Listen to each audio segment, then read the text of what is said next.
Hey, friends, I'm Janet Varney, and I was the voice of Korra in The Legend of Korra. And I'm Dante Bosco, the voice of Zuko on The Last Airbender. And we're your hosts for Braving the Elements, Nickelodeon's podcast celebrating all things Avatarverse. Whether you're a bender or a non-bender, everybody's welcome, even if you're not from the Fire Nation. That's very generous of you. Listen to Avatar Braving the Elements on the iHeartRadio app, Apple Podcasts, or wherever you get your podcasts.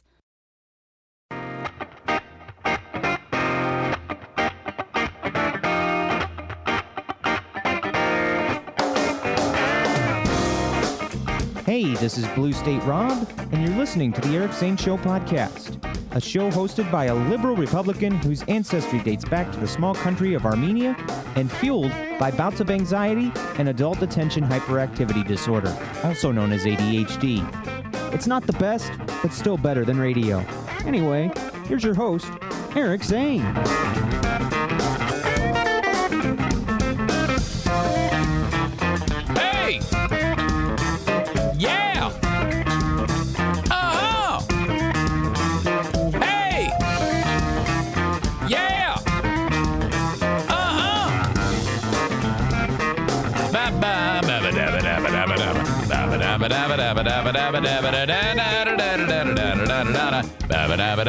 Welcome into the Eric Zane Show Podcast for this, the 12th of January, 2022.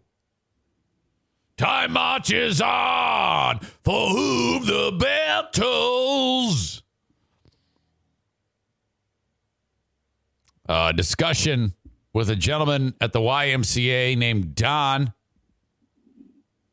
Don's a bit older than I am, 68. Real sweet dude, nice guy. I think he's having a couple of issues with coming to grips with aging. Sucks getting old. You know, he sounded all depressed and bummed out, and I'm like, I go, yeah, you know, aches and pains. But he gets out there, he runs. He goes, my run isn't really a run. It's just more like a kind of a fast walk. I go, doesn't matter, Don. Doesn't matter. Not Marathon Don, not the Don. Another Don. He's like, yeah, well, I don't run very. I go, it doesn't matter. I go, you and I aren't going to win any races. I go, but you, the impact of moving even faster than a walk is very good. I mean, walk is great. Walk is excellent. But if you, if you're a little lighter on your feet, that's what do you mean? I go, well, your skeleton is going to regenerate quicker. He goes, what are you talking about? I don't get it. Well, I'm smarter than everyone. We all know this, but this is going to keep your bones strong. I don't get it. I go, well, impact is going to break the bones down and then build them back up. Osteoblasts and osteoclasts. That's what we're talking about here. Huh? Yeah. So the osteoclasts eat up the bone, the old withered, crappy bone, and consume it. And then osteoblasts build that matrix up to the strength that you need. That's why you're fit as a fiddle. You're walking upright. You're not slouched. You're strong. You're here. You're queer. And that's it. That's what it is. Oh. I go, yeah, in an old timer, they say, oh, yeah, Grandpa fell and broke his hip. He goes, yeah. I go, yeah. I go, well, he didn't break his hip when he fell. He was just walking across the room and his hip broke and then he fell. It's because he doesn't do what you're doing, Don. Oh. And he goes, well, yeah, if you look at it that way, and I really just do this. And this is so adorable. This is an older gentleman, like I said. He goes, I really just do this so I can eat cookies. I go, what? He goes, yeah, if I do this, then I can eat my cookies and cake at night, and I don't get fat. I go, well, that's the cutest thing ever, Don. Yes. He goes, I'm gonna go home and get my milk and my cookies.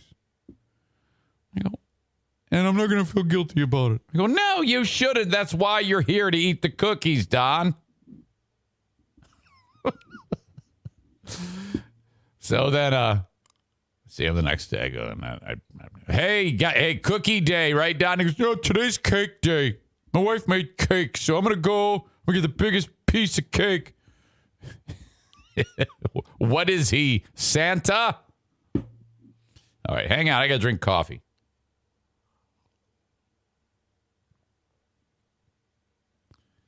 Whatever it takes. Right, Kate? So, all right. I had a workout Sunday. I had a workout Monday. I had a workout Tuesday. Today is the day. I got to get back there to get the Thursday deal done. It has to be because I want to eat cookies. I want to be like Don. I want to eat the cookies.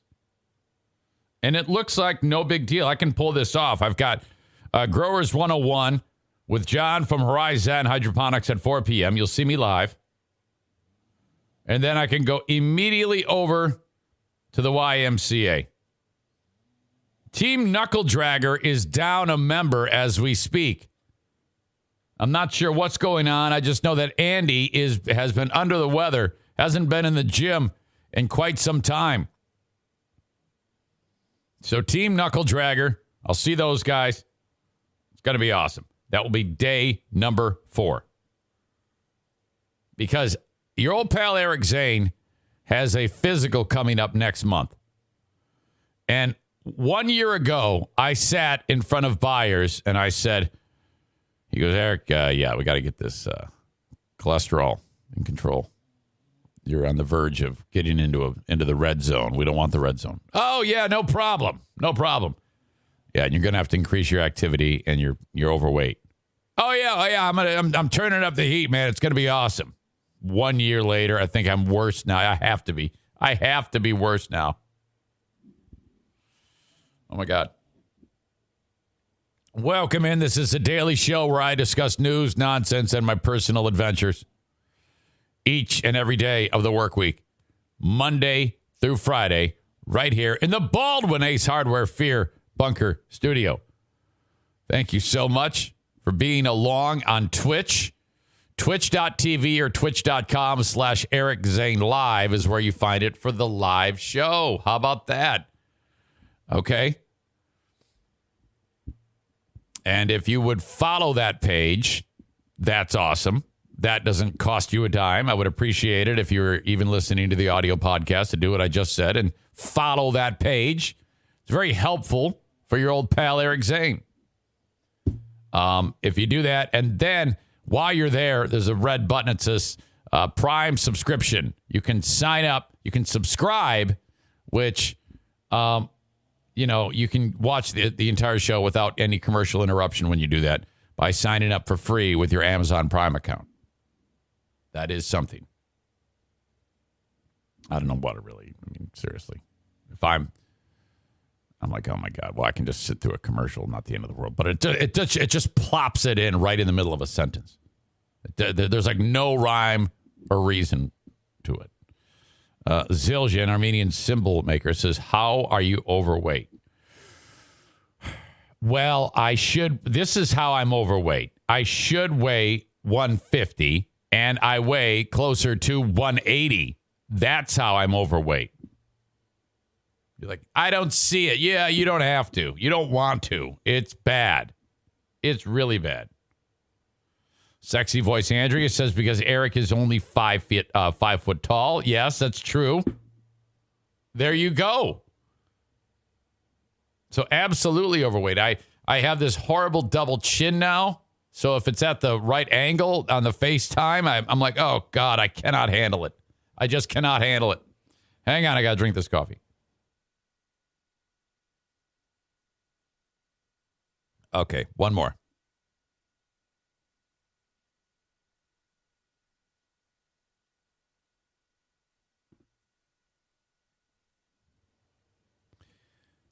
Stumbled upon this. I want to share it with you. We got to watch this together. I wouldn't normally go and check out a Facebook page called Whistling Diesel. But I stumbled upon a video that this dude made. By the way, look at this dude's truck. This old, nice Dodge. And he's got the super giant wheels and tires on it. Young guy. I think he's made a ton of money being a video blogger. Basically, documenting his exploits, doing stuff with trucks, diesel, motor trucks, whatever, Duramax. And he's good enough at it that he has a pretty damn big following. Okay, what happened here was on his at his residence, he has these cameras on his property. And some local yokel Yahoo spray painted the cameras and then entered his property and stole his possessions.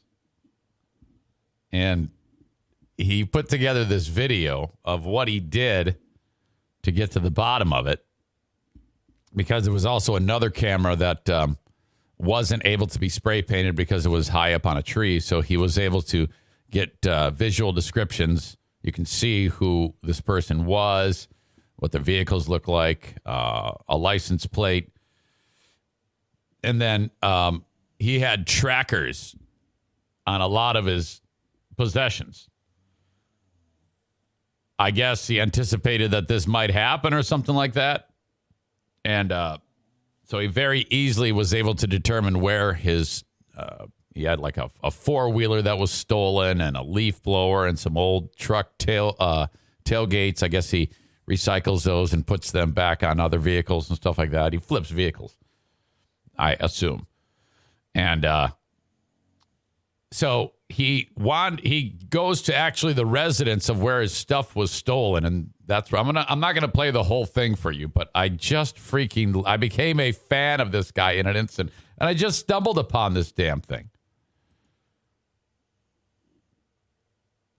That's what it was. Tarantula Farmer's seen this. He had some stuff stolen the day before, so he added the trackers. Okay. This is spectacular. Everybody's wanted to do this. Yeah, that's nice. Little black spray paint right all over the front of my $600 cell cam. You missed the one that's up in the tree right here.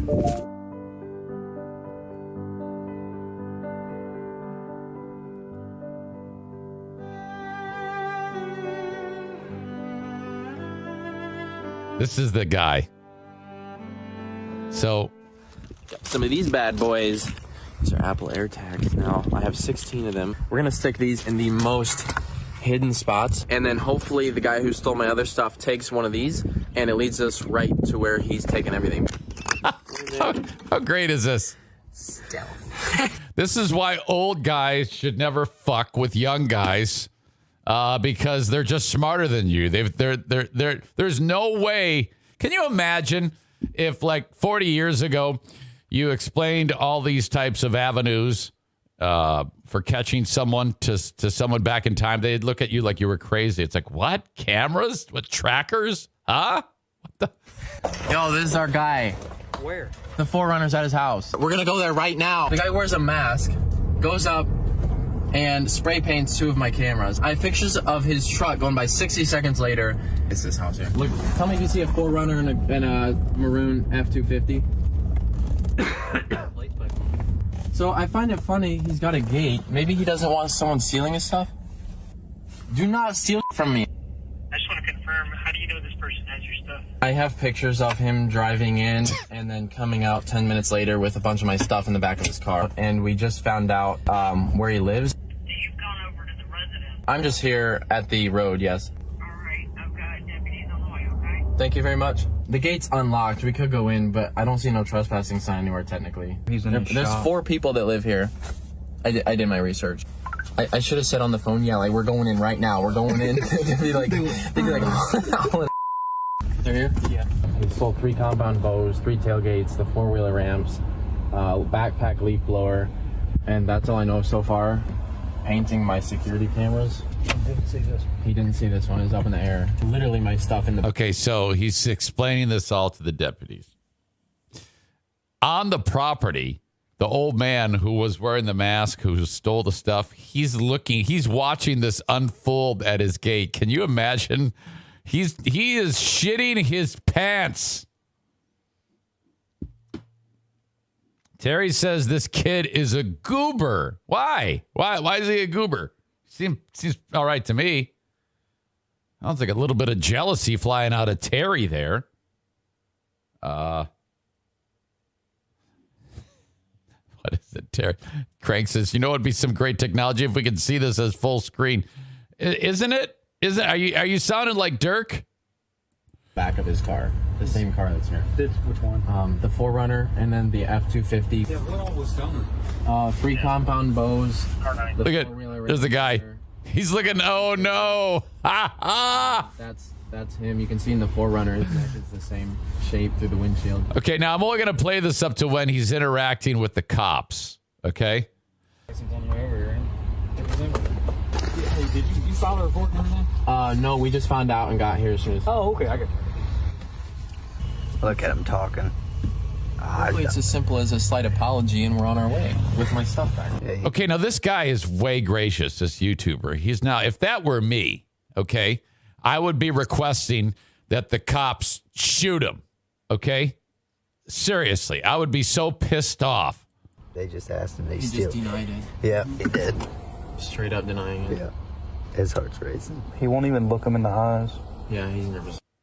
Dude, this is hilarious, dude. Right in front of his wife. He's like, there's no plate. He just said there's no plate, but the car's in his driveway. Exactly, without a plate.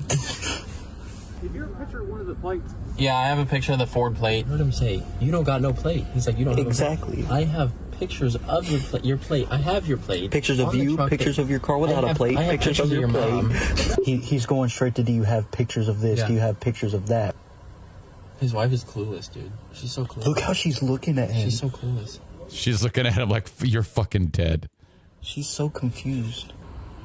I mean, that could have been someone else's 4Runner and big Nick walking up and stealing your... like, you can come back with us first. Well, he's like, let me see those pictures of me on camera. Did you see a tag in that truck?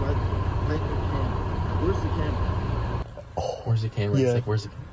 He didn't see it, so he's questioning where it was. Where was that camera at? I didn't see that one. The vehicles are in his yard. Right there, in both of them. I have pictures of him. I have pictures of him and the vehicle. Let him in, dude. Let him come look. Oh, they're going in. Okay. Now, I'm not going to sit there and watch the rest of this thing. I will link it up so you can see how it ends. But, oh, shit. This is terrific. Oh, man. Jason Schaefer says, as a former LEO, law enforcement officer, it would piss me off when people would waste my time with the whole an apology and all my stuff back is all I want. Want crime to stop? Charge a MFer and send the message. Okay. Y'all are like, okay, let's watch the whole thing. Terry says, I think it's perfectly fair to think somebody is a goober and still like their content. I do it for an old radio dude, too. All right, I'll tell you what. I'll watch a little more. You guys are like, come on, it's a cliffhanger. Don't do that.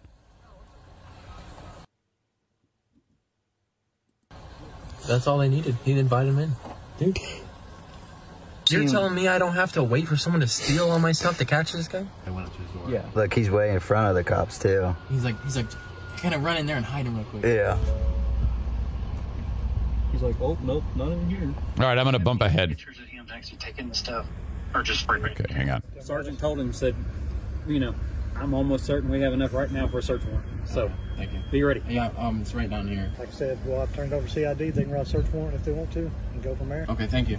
And who knows, maybe I'll change your heart for now and then and decide to call us back out. I pulled the locking cables out since then, but they're... Okay, so now they're back at dude's residence. Okay.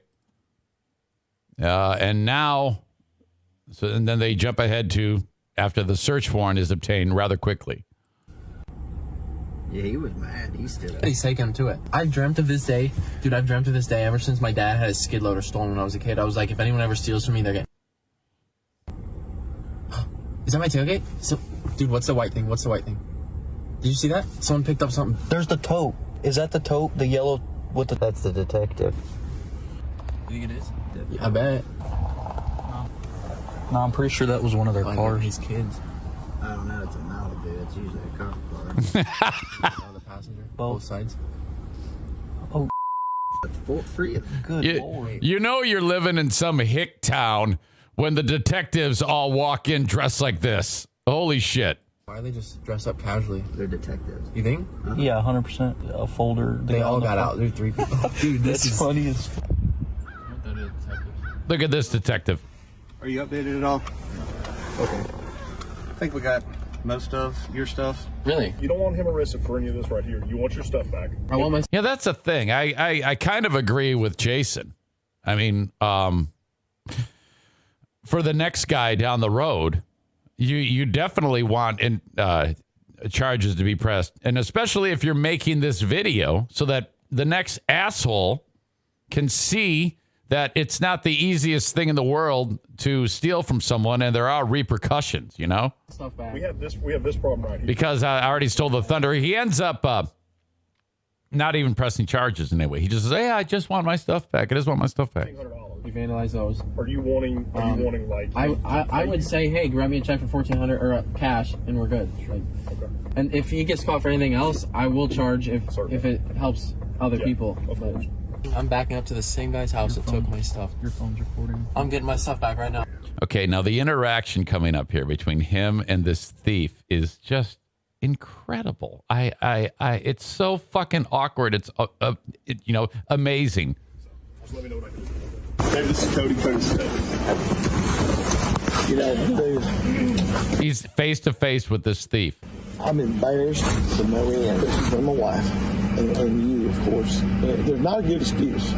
I went over there in my truck and I listen to this. Go back and got muddy and I saw those two. I looked over, I saw those big wheels, and I got out and I looked at them. It's pretty cool. He says, no excuse, and then offers an excuse. At this point in the story, he's like, yeah, I saw something and I got out and looked at him and said, pretty cool. Yeah, no one's going to see something and then just stop the truck to get out and say, wow, pretty cool. They're just looking to see if they can steal them. And I had to look over, and the doors were ajar on those crates. I walked over and I looked at it. I can't get out this muddy. So just in my head, I'm thinking, I'm going to come back with that old truck right there. Didn't you have it in a water pump? I mean, they had no antifreeze in it. I just drove over there and walked in, and I'm not even sure what he means by water pipe and antifreeze. Tailgates were laying right there at the gate, the door, and then the fan. On back was the ranch, and it was the cooler. And then the box shirts. And like that box shirts I opened, I said, oh, those are pretty nice. And I stuck them. And there's no good excuse. And what you're doing here, I do appreciate. And I'm going to pay for those cameras. What a piece of shit. Look at this dirty slob. I mean, I feel like a freaking idiot, dude. I get, like, idiot. People go through difficult times, like, you know, like... Well, yeah, you see, the problem is this dude who's got his shit stolen, he's way too much of a pussy, okay? He needs to go for the jugular here. It's this whole... a little too sensitive for the world, in my opinion. I mean, I know there's no excuse for it. There's no excuse, but I'm saying, like, people have difficult times. Like, I get it, but I mean, I don't tolerate anyone taking my stuff ever. Yeah, you are tolerating it. I'm never gonna let anyone. I never have let anyone get away with it. Well, like, I appreciate if you want to make it even with me. I really appreciate that. But that's sentimental, like that bow. God, he's like actually like almost thanking this thief. I won when I was a kid. He's like thanking him for giving it for getting his stuff back. I couldn't even pull it back. I know. You know, I couldn't even pull it back. Yeah, so it's just like, you know, there's no excuse. This guy steals the bow and he can't even pull it. I appreciate you, making it even, but yeah, like I don't really have much to say about it.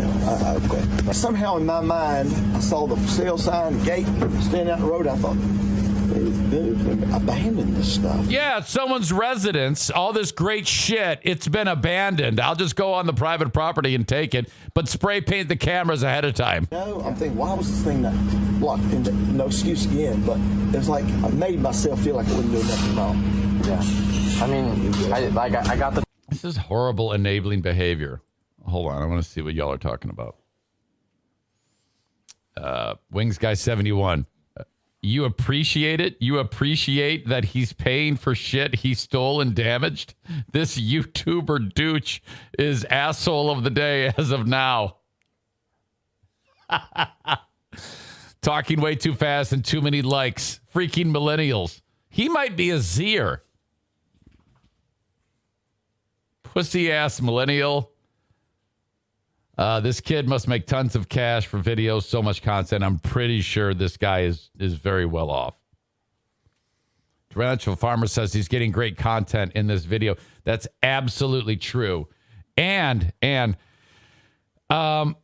he, I don't know. I think him having grace with this guy, I think ultimately it will score him points with the people who would watch the videos. I guess. I mean, I would personally. Well, it's 6 of one, half dozen of the other. I think it would also look great if they slapped the cuffs on this guy and, drop the knee of Derek on his neck, frankly. Picture of you. You had a mask over your face. I did. You took your plate off. I've never had the plate on. That's got a plate on now. He does. That's one I stuck on the drive after I was 61. Okay, now the wife is like, yeah, enough talk. How much does he owe you? The cameras were $700 each. That's all he owes me. As long as everything's here, it's $700. What you see? Look at your shirts. 2 cameras. I could get you some money. It was just $700 each. That's what I'm saying. There's no excuse. I didn't steal this stuff. How fucking humiliating is this for this guy? This is so excellent. If I were him, I would just throw myself off a cliff. It would be so bad. Can you imagine trying to explain this to your wife after everybody left? I mean, are you putting her in that terrible position? You going through a difficult time? Are you? I just. Basically, we weren't strapped from there. I don't know. It just came over me. I was like, the door's up. I look in. What was your reason for coming back and painting the cameras? I didn't know there was cameras, and a friend of mine said, there's cameras right there over that property. I was like, so you told a friend? No. We were talking about He's trying to figure out if there's someone else involved in this. And I said, I drove back there. I'm saying, this guy. I said, I drove back there. She knows cameras right there. I said, no, I had no idea. That weighed on my mind. So I thought paint them after the fact would do. Hey, Payne, let me look in that box real quick. 100 shirts in there. There was 100. By the way, everybody knows who he is in this town. Like the cops earlier were like, "Oh yeah, I know you. You're that YouTuber with the Duramax." There's still 100. The thief just said, if there was 100 T-shirts in there, there's still 100. Yeah, like anybody's going to believe anything you say ever. And this old man, it's not like he's hard up. He's got a beautiful pole barn. He's got plenty of vehicles in there, nice looking residence, big piece of property.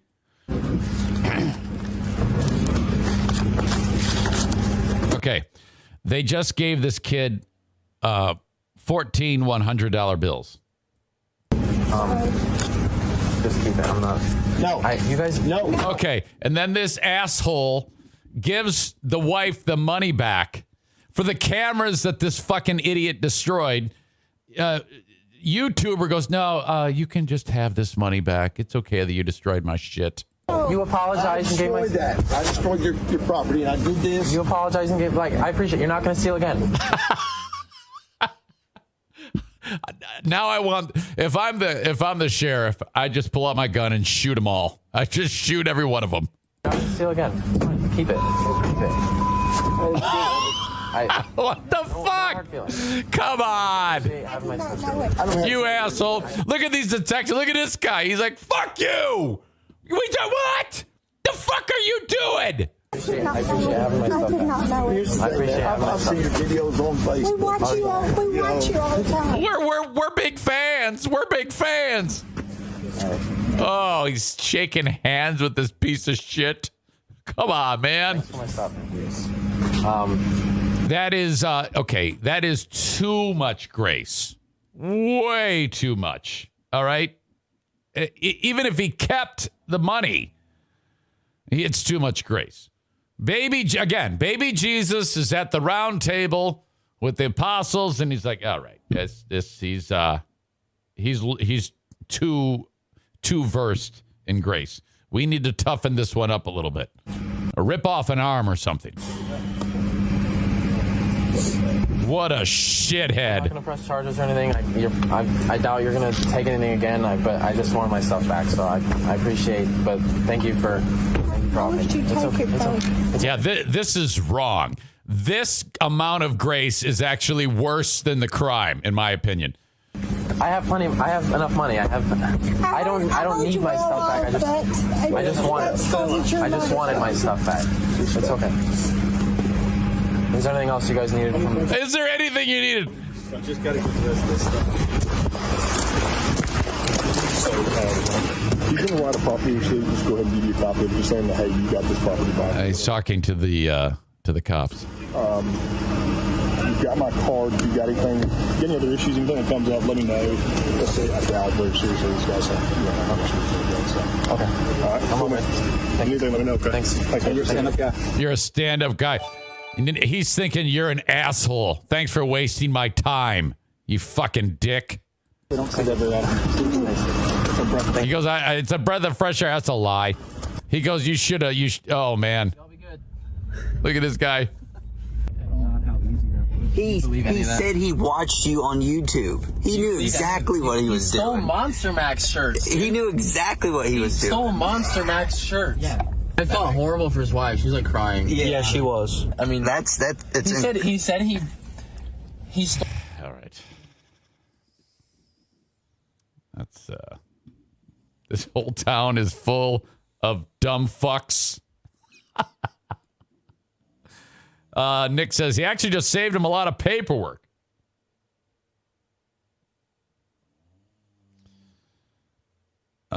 Remember when YouTubers made our property taxes go up in the whole town? That was awesome.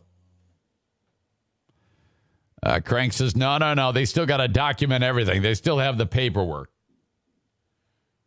A dude was so pumped up about catching someone stealing when his dad's stuff got ripped off, then completely pusses out. Detectives are thinking, this punk ass just cost me a 4-page report. Johnny Sack, who's new, welcome. Thank you, Nick, for giving him a tier 1 sub. Says, are they about to kiss too? Jeez, he's being too soft. You are not kidding. What an asshole. Fuck. Can't drop the E at a U, says, I'm convinced this is staged. I'd agree, but the reactions are too real. Those were, I'm usually have got a pretty good sense of what's fake and what's not. The way that old timer was disgusted with himself and embarrassed and making excuses like that. I guess it's possible, but nah. It seems pretty legit to me. I don't know. Maybe it's staged. I don't think so, though. Glad we got to find out what happened. Can't believe you were going to keep the rest of that fiasco from us. Well, I originally thought that maybe you wouldn't want to sit through it all, but we did okay. All right. Good thing he wasn't AA. I'm not sure what that means. Good thing he wasn't AA. Good thing he wasn't AA. I don't get it. What the fuck are you talking about? Wow. Yesterday, drama at the household. Got done doing the free podcast. Got done doing the Patreon. My meeting went off without a hitch, thank God. I was finishing up the Patreon at 1:50. I had to be across town at 2:30. Had I not seen in the comments of the Patreon, don't you have to be somewhere? I would have screwed that one up again, too. This is the same group that I had messed up twice earlier. When I completely blew off the first meeting and then was a day early for the makeup meeting.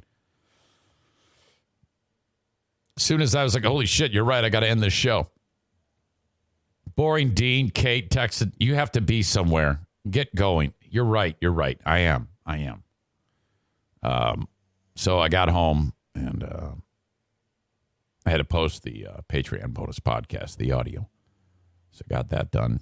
And before that, though, I fed the dogs, fed the cats. This is key. Daisy, the bulldog, said, I need more food. So while I was upstairs, something happened. I come downstairs, and the NFK, my wife's brother-in-law, if you're new, the lobotomized family member, not kidding, he's freaking out. Eric, holy shit, fuck, shit, fucking shit, fuck. What? What's up? Daisy went downstairs again and ate the cat's food. And now, that's no big deal. But he's acting like Daisy just killed the cat. And I'm like, oh, did she? Oh, my God. Well, that's why she's, sometimes she's a little overweight. Well, thank you. I'll go down there and refeed the cat. How does that sound? Well, I swear I tried to stop her, but I couldn't get fucking shit fucked. Okay, no problem. Another scoop of the food. And I go walking down the steps. And then I noticed as I got down there and got to the flooring, it's just cement. I ripped up the floor. It's been 2 years since we've had that room finished because I'm so slow at repairing it or getting it updated. I know. No need to bring that up anymore. I get it. Something was off as I walked through the basement to put the food into the bowl. And then I walked through the basement and I could sense like something's peculiar and I can't quite place it. What's going on? Something to do with walking through here. And then the idea popped in my head. I bet while Daisy was down here, yes, she did. She took a big, gnarly shit. And I am wearing these enormous,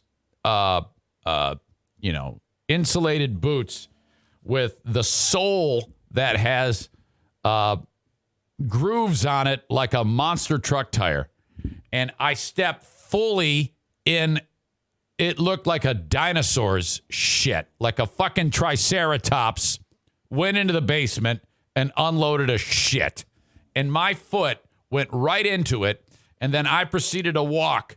And I could tell that I was like shifting underneath between the flooring and the shoe was something that was causing me to like move in a weird way while I was walking. I was kind of like, and it's because my foot the shoe was sliding on shit that is now tracking through the room and getting jammed up in those grooves. And then I'm like, what the fuck? So I flip on a light. This all happens in 1 second. I look down. The shit is, when I stepped on it, it flattened it, went up in the grooves, and then it curled up to the side of the foot and is now stuck to the side of the boot. And it's like, I could not believe I couldn't have stepped more squarely on this pile of shit that Daisy did. And I'm like, motherfucker. And it was at this point that I wanted to go work out. So I was like, well, this is gonna slow down the there's nothing worse than that. And I'm like, well, I'm 51% wanting to take off the boot and clean it. 49% of me wants to just throw this brand new pair of boots that I got for Christmas in the garbage. And that would be an acceptable thing.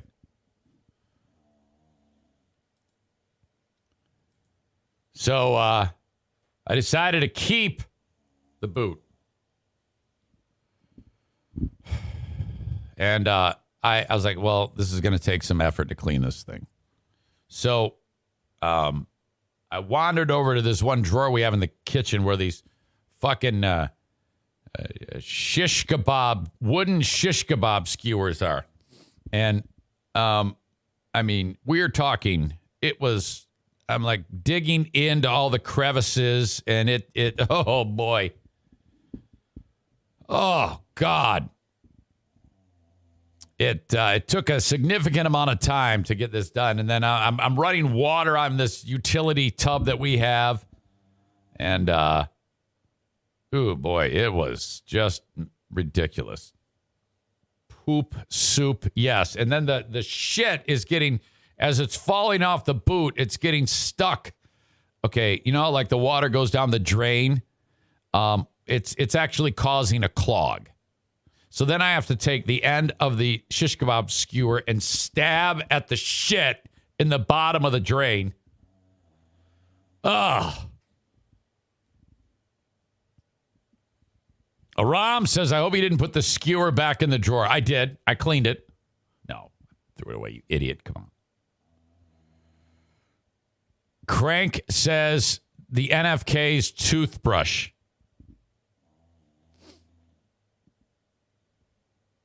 Dinah says to me the other day, she goes, okay, you got to make sure he brushes his teeth before the surgery. I said, no, I'm not doing that. No. If he doesn't want to brush his teeth and then somebody, and we're paying, or he's paying for I guess Medicare is paying for the surgery, well, then I guess they're just going to have to deal. If he's so broken that I can't convince him to brush his fucking teeth, fuck that. I am not involved. It's bad enough that I have to give him a pep talk time and again about washing his asshole. And God knows if that even gets done. I'm half convinced that when he goes into the bathroom for the shower, he just turns the water on and stands there and plays with his dick or something. Unbelievable. We are 18 minutes away from Dear Meathead. I do have a number of questions. Thank you very much for sending them along. I appreciate that. So I don't, I'm good. I'm actually good. Thank you. I'm wondering if Dad's going to take time to tell us how much you all mean to him. As I indicated yesterday, he tends to say the same thing. But it's important to him. He loves it. Oh, my God. You ever, wear a hat? Like, I just, had a hat on. I just took it off. And then your hair actually hurts. Like, it was all matted one particular way. And then you move it around, and it's like pain on your scalp. Jesus. Okay. The open of the Eric Zane Show podcast. First of all, brought to you by me. Patreon.com/Eric Zane. Patreon. Patreon.com/Eric Zane. ERICZANE. What is that? I've heard you. What the hell is that? That's a fancy way of saying that I do a second podcast when this one is done. However, there's no sponsors on it.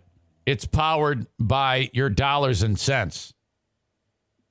So, if you really want to, man, Zane, I really want to help keep the podcast going by throwing a financial contribution your way, well, you get something for that. You get the Patreon.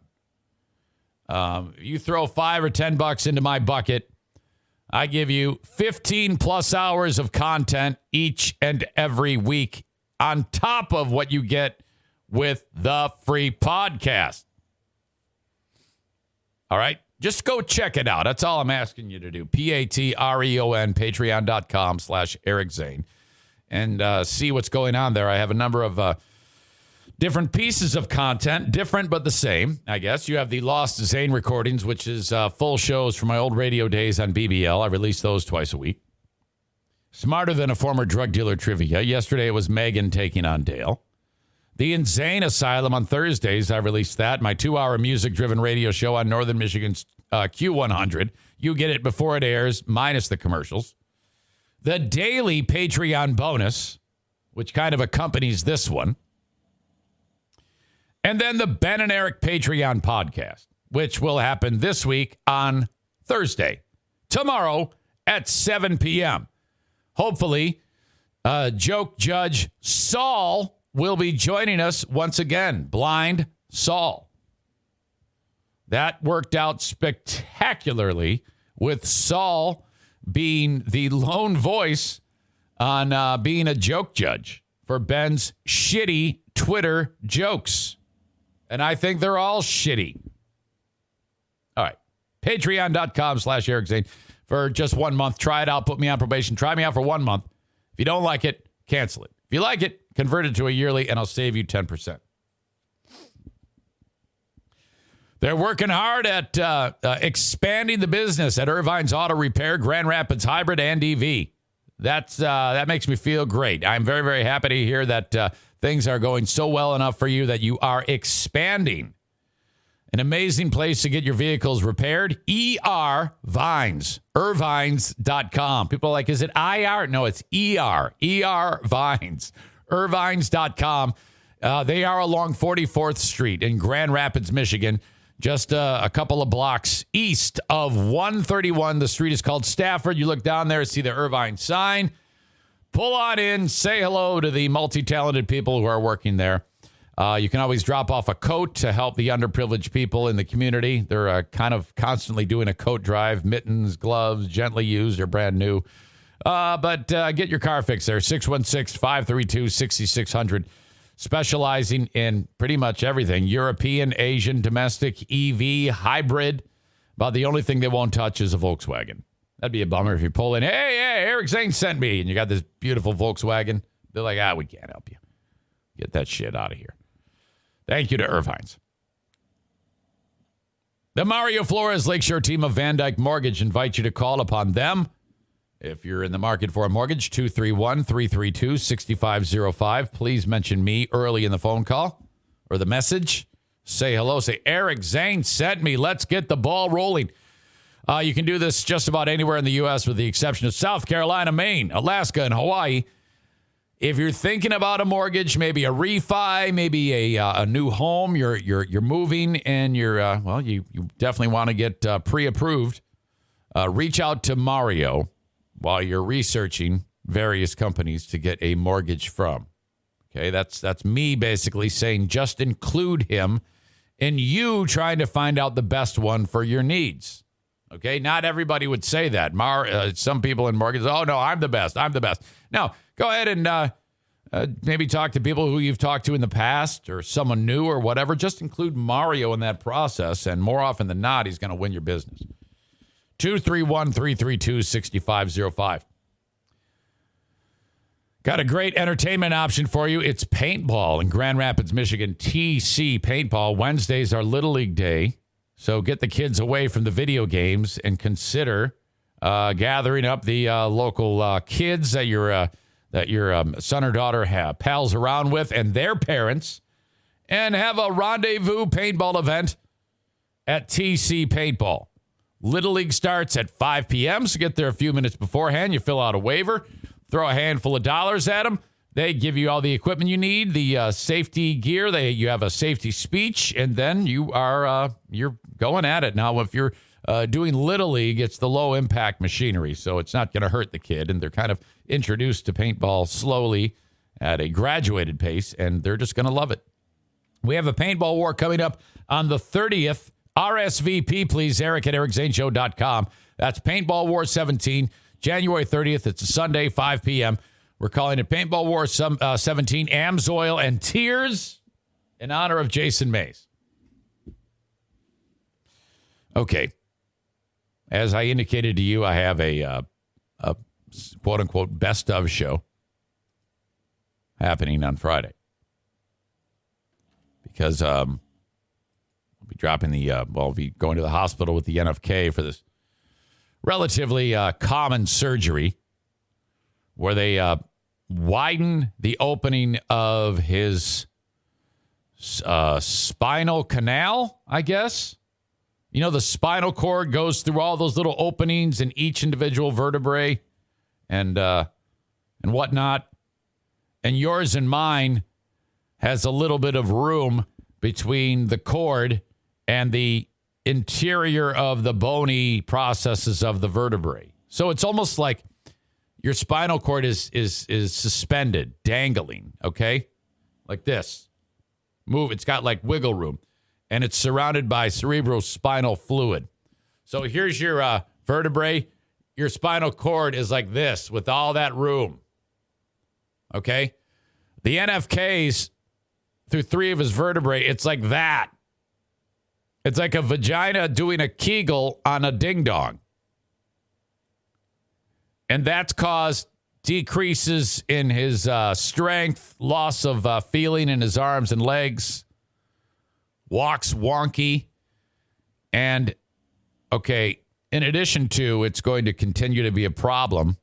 And there's no rhyme or reason as to why that happened. It could have been an injury, or it could have been some type of degenerative arthritis, I guess. Maybe the bone buildup on the inside of that vertebrae canal. But it is correctable. The idea of, if you can picture a vertebrae, they're going into the back, and then through all of that skin, fat, tissue, and they cut all the way through one part of the vertebrae, and then score the other part, and then they're actually going to pull each one of those cervical vertebrae back millimeters. So then you've relieved the pressure, and now the bone is not touching the spinal cord. They plate the opening that they've created when they've made that canal wider. Now you have a gap between the bones and the vertebrae. You can't just leave it like that. So they, very small instruments and very teeny tiny screws and bits of hardware, they put them back together again like fucking RoboCop. And then that's it. This is like one of the most common surgeries that these types of doctors do. I think it's called a laminectomy. And they said, with luck, the mobility issues, the lack of sensation in his hands, like the spine will, the spinal cord will be like, oh, thank God, we can breathe again. And then it could come back, but the key things is now it won't continue to get worse, because if it continued to get worse, he would lose continence, and he already shits his pants on a regular basis. So, all right, it would be a regular thing where I'd have to say, all right, get on your back so I can wipe your dirty asshole. It would probably be the cleanest he's ever been in his entire life. But, at some point, okay, most of us, if we have people that love us, are going to have to one day wipe an adult asshole. Now, I am not looking forward to that. Who would be, maybe Boring Dean would like actually enjoy that. Hell, he'd use his tongue. My wife had to clean up my mother's dirty asshole. And I tell you what, she's a real trooper, because when my mom was aging and she had a couple of issues where, something happened. Diana was there, and Diana had to do it. Had to clean her up. And I was like, you are the absolute best. I never had to wipe my mother's asshole, but Diana did. And, that is a special kind of saint right there. Some people might even like, oh, wow. Realize and say, well, hey, I got to go. See you later. And then just leave the house or something like that. But not Diana. She's like, oh, dear. Well, we got to clean up your little butthole, Bernie. I'm like, you wiped my mom's asshole? You're incredible. I'm actually turned on by this. Let's have sex. That's weird. No, we're all probably going to have to wipe an asshole at some point in time. That is horrible. And I just think that it's probably going to be me with the NFK, And I don't look for. I would rather that happen later rather than sooner. And so this is going to keep the asshole from having to be cleaned by your old pal Eric. This also, like I indicated, with some therapy, he might be able to gain some mobility back. And that means I won't be woken up in the middle of the night when he's walking through the household. And it also may indicate, it may lead to cleaner refrigerators and cupboards because he might realize that there's 5 tablespoons of peanut butter on his hands before he grabs the refrigerator and the microwave and the cabinetry. And he won't be paralyzed if he takes any type of a bump. This was actually very, very serious because when we found out that his spinal cord is in that spot where the vertebrae is actually hugging his spinal cord, any type of knock on his head, could very easily damage the cord. And that means you're paralyzed from the neck down. I want to talk about having to wipe assholes. Oh, my God. Daryl Stingley. You ever hear that bit that Charlie Murphy did when he's talking about Daryl Stingley talking shit about Eddie Murphy, and Charlie Murphy went up to Daryl Stingley, who's in the wheelchair, and said he's going to flip him out of the chair if he says one more word? It's incredible. Anyway, I'll get to that later. Maybe. And he had been going up and down the steps because he had a room upstairs or up here. I immediately said, okay, well, you can't go up and down the stairs anymore until the surgery or until you recover from this, because if you slip and fall, that's it. You know, I don't want to be dealing with we don't need you paralyzed from the neck down. Hell, you're fucked up when you're walking. I can imagine how fucked up it's going to be if we have to put you in a fucking chair. So now his bedroom is on this floor. Thank God. So, Friday, up at morning radio hours, 4:30. He has to be there at 5:30. He will be in a surly mood. A surly mood, to be sure. All right. That being said, I said to you, if you have a best of moment that you'd like to hear from the past, send it to me because I'm going to put it on the best of. And then I realized, I'm like, how am I going to track that shit down? I don't really have a way that I've cataloged it. I just save the audio and then that's it. So that might be tough. Hopefully, no one will take me up on that. Someone did. Nick V writes, I'm requesting the moment that made me a regular listener of this podcast. This had to be from a year or two ago. You were reporting on comments Joe Theismann made on a current football player. It's crazy because I was just talking about Joe Theismann yesterday. You then went into a rant about how you interviewed Joe Theismann on Free Beer and Hot Wings, and he only wanted to talk about Kingsford charcoal. And then you started saying things about Kingsford donating 10 cents of every purchase to burnt up kids. Holy fuck, I laughed so hard and probably replayed it 4 times in a row. Thanks again for all the entertainment, Nick writes. It helps get through the more mundane parts of my job. See you at the rink. Signed, Arena Nick. He's, I don't even know if he's employed by the arena or if he's part of the Stagehands Union or what, but he's one of the people that makes everything go at the arena. And before that, I think there's all sorts of venues downtown where these guys work. Could be DeVos Place or a whole group of people that I enjoy interacting with at the hockey games. Nick's one of them. And he's great. He contributes to the Insane Asylum. He's a Patreon member. Really, really sweet guy. I can't tell you that I will be able to get that one moment in time because of after 738 shows, I think that was a stupid thing for me to suggest that I would be able to get those moments to be able to play for you. So I'm kind of an idiot. All right. Dad coming up in just a bit. Bennett Flooring Installation reminds you they can install the flooring. 616-318-0167. So how this works is, in some cases, they'll do it all. Get rid of the old flooring, help you pick out the new stuff to put down, and then put it down. That is full service. They do that. But what they also encourage you to do is, if you want, go ahead and rip up the old stuff, get the room the way you want it to be. Go buy the new stuff if you like. I'll get to that in a second. Totally different sponsor. But then when it comes to installing it, you're like, well, I could do it, but I'm not great at stuff like this. So why don't you do it? This is the cheapest way to make it look as absolutely professional as anyone else. These are professional installers. That's what they do for a living. Have them come to your residence or your business, measure the room, and just get a quote, okay? And then you're like, shit, that's remarkably reasonable.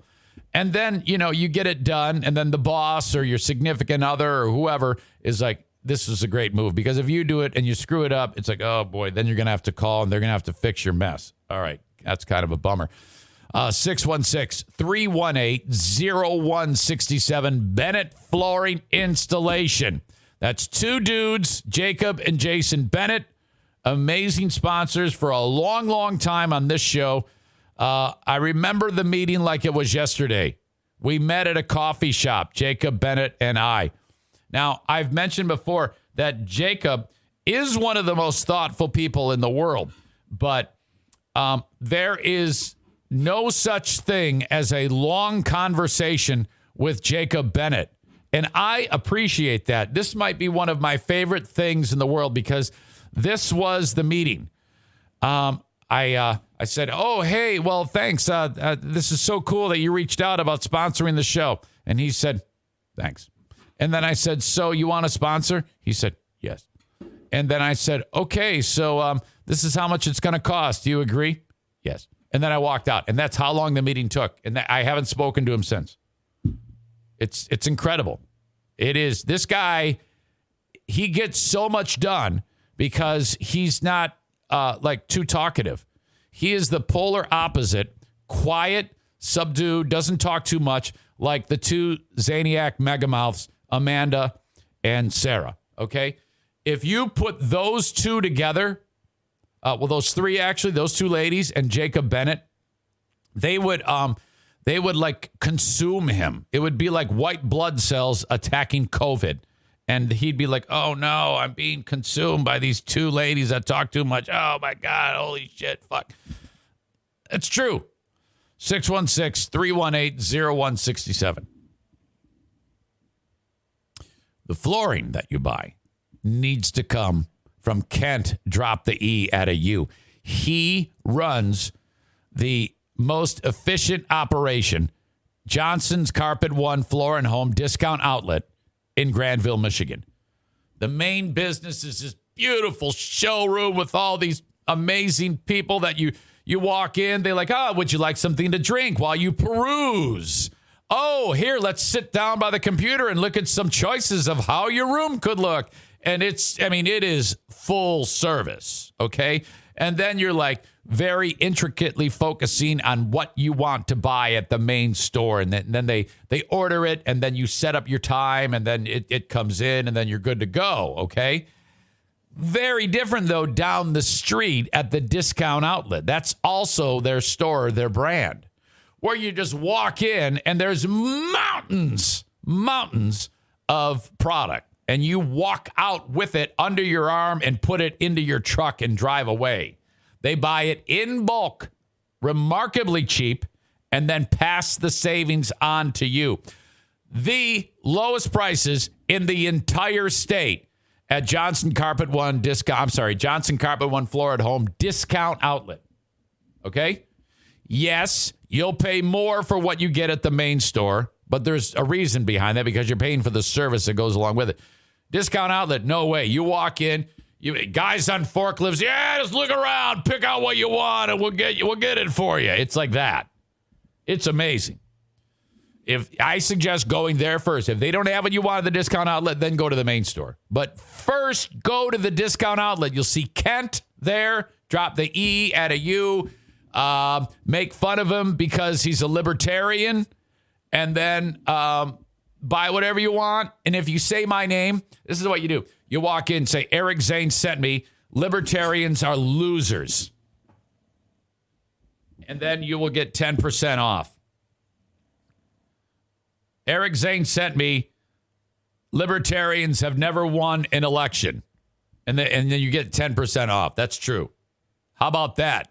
That's at Johnson's Carpet, 1 floor at home, behind discount outlet behind Little Caesars. One more thing before I get to Dad. He's like, oh, you're Johnny on the spot. I'm late. Bosco's Pub in Hudsonville, Michigan, part of Terrace Square. I'd like you to go there to eat burgers, to eat quesadillas, to eat chicken fingers, chicken sandwiches, wraps, salads, and booze. The drinks are stiff. Keeping it stiff at Bosco's Pub, part of Terrace Square, Hudsonville, Michigan, along Chicago Drive in that like fake downtown area that they have. We will be there February 4th for our latest super spreader party at Bosco's Pub. 4 p.m. start, right? On February 4th. All right. Dear Meathead, brought to you by JM Synthetics. Online at jmsynthetics.com.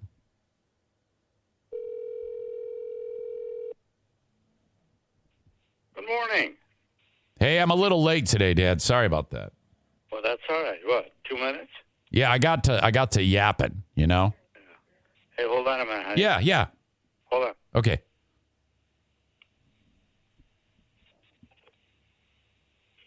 Okay. What? Is it something with the phone? No, my phone was on a low, so we had to go on high. Oh, yeah. Everything good over there, Dad? How are you? I don't know. I just got up. you slept in.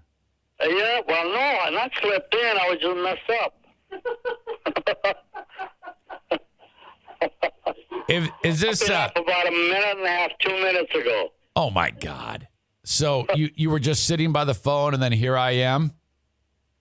Yeah. Is this normally the time that you wake up?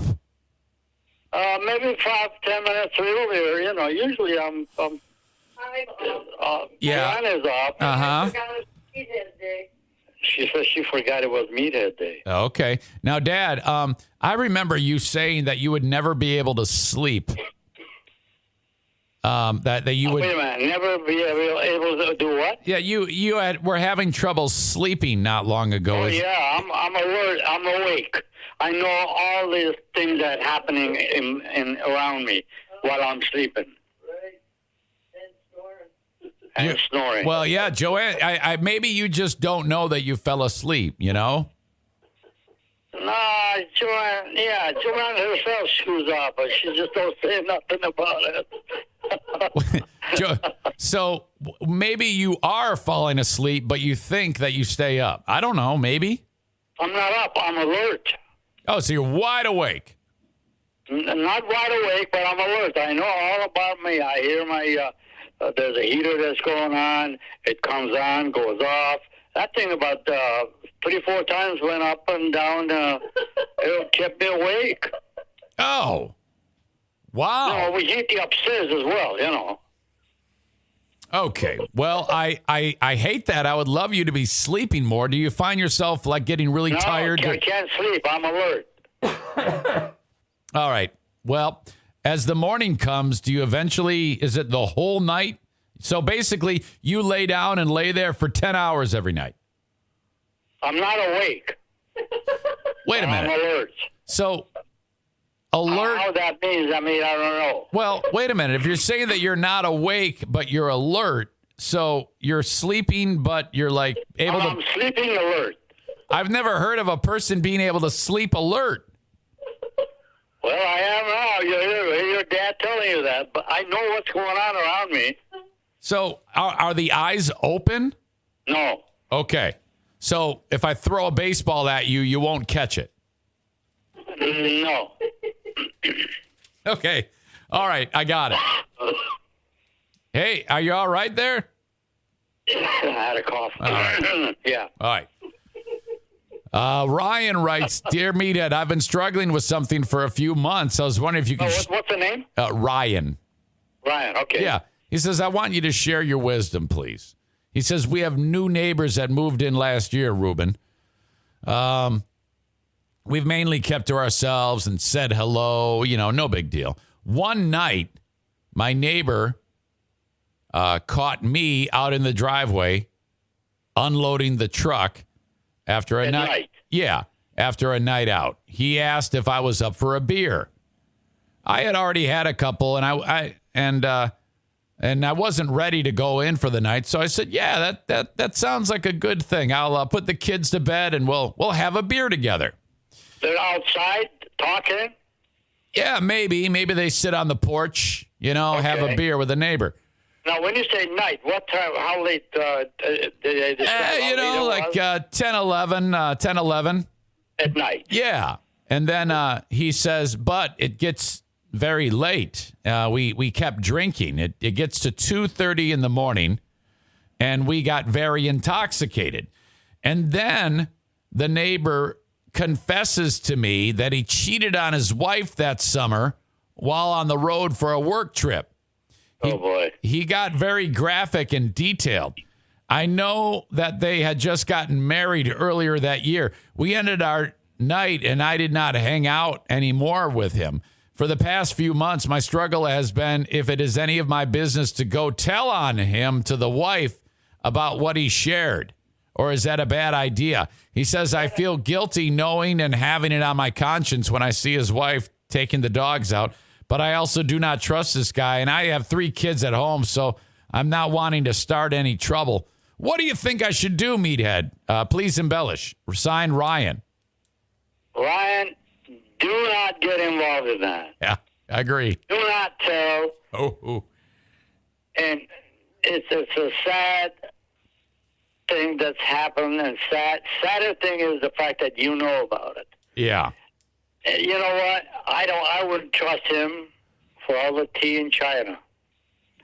If he does that to his wife, he wouldn't hesitate 1 minute. If he has an opportunity to do something nasty with you, he'll do it. Yeah. Just keep your distance is I think, a good thing. If your wife doesn't have any value with you, yeah. I mean, then you don't have any values at all. You have no mentality to think, oh, hey, this is okay, let him do this and all that. If he does that to his wife, he'll do that to you. Yeah. His friendship is not worth a penny to Right. So but the question is don't, and you agree, don't tell the wife, right?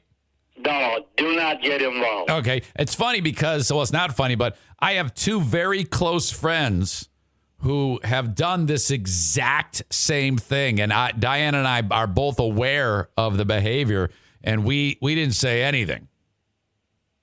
No, that's, don't. Yeah, I agree. It's like, oh, boy. It's their dime. Let them spend it the way they want to spend it. I wrote down, I wouldn't trust him for all the tea in China.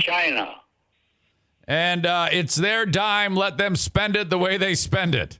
That's right. The way they want to spend it. Okay. When they get divorced, hey, but you're going to suffer with it? No. Right on. Let's see. Hey, you better feel bad for the wife that doesn't know about this crap. Yeah. It was weird. And it's funny because both of our friends that did this, it ended up, they've been together a long time after the fact. So I guess it never surfaced. It just kind of, and whatever. It's they somehow it got worked out. Maybe the wife never found out. I don't know, but I know we didn't say anything. No, and in fact, I really don't even think that you should have any friendship with him.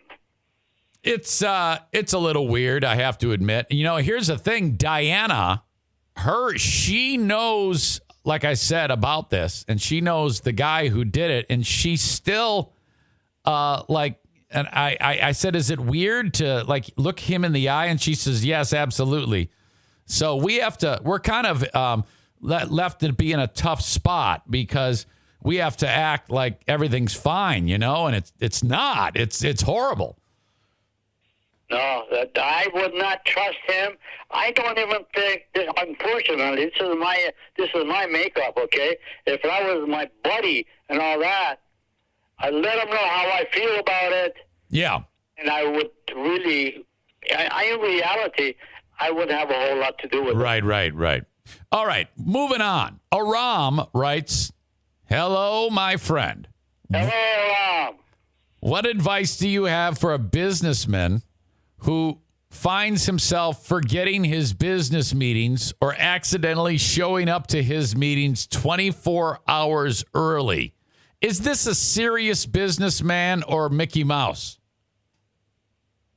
He shows up 20 hours late for his business meeting. I think what Aram is saying, the first thing I think he has a pal who's a businessman who missed a first meeting, rescheduled it, and then showed up 24 hours early to the rescheduled meeting. He says, is this a serious businessman or a Mickey Mouse? Well, first of all, I believe that it doesn't really. Let me think this over. You asshole. What I'm going to tell you. Yeah. He can't hear me right now. I'm going to punch your face. He doesn't put value on his commitment. No, he doesn't put value on his commitment. It's horrible. If that's the case, there's a lot of other issues that he is confronting with himself that it comes back to bite him. Yeah, he just doesn't have a good head on his shoulders when it comes to business. I mean, my God, what's wrong with an alarm clock? Yeah. What is wrong? Yes, okay. Well, maybe you should have a couple of alarm clocks. Okay. You know, you put value on meeting situations. If you're in a business and all that. Or let's say that you're going to go to the airport to pick up passengers. You show up 10 hours later. Right. Yes. So what you're saying is he is, in fact, Mickey Mouse. Yeah, he has no values on people's commitment. Yeah. Yeah, he's a Mickey Mouse guy. Yeah, I believe that. Jeremy. Oh, well, hey, he can wait. Yeah. Are you kidding? No, you can't do that. It's horrible. Well, that's my opinion. Yep. In fact, I wrote down, what's wrong with an alarm clock? Yeah, and let it ring. Don't just shut it off. Yeah. Jeremy writes, Dear Meathead, I have a 2004 Ford Ranger 4x4, 190,000 miles on it. It has 2 different rather bad transmission fluid leaks. I'm not sure how much the repairs would cost. I have other vehicles, so I don't really need the truck, but I like the truck. Would you repair the truck or get rid of it? Well, the problem is not just that issue. With that kind of mileage, let's say that you spend a good chunk of coin and repaired it. There are many other things can go wrong with it. Right. Well, first of all, consider this.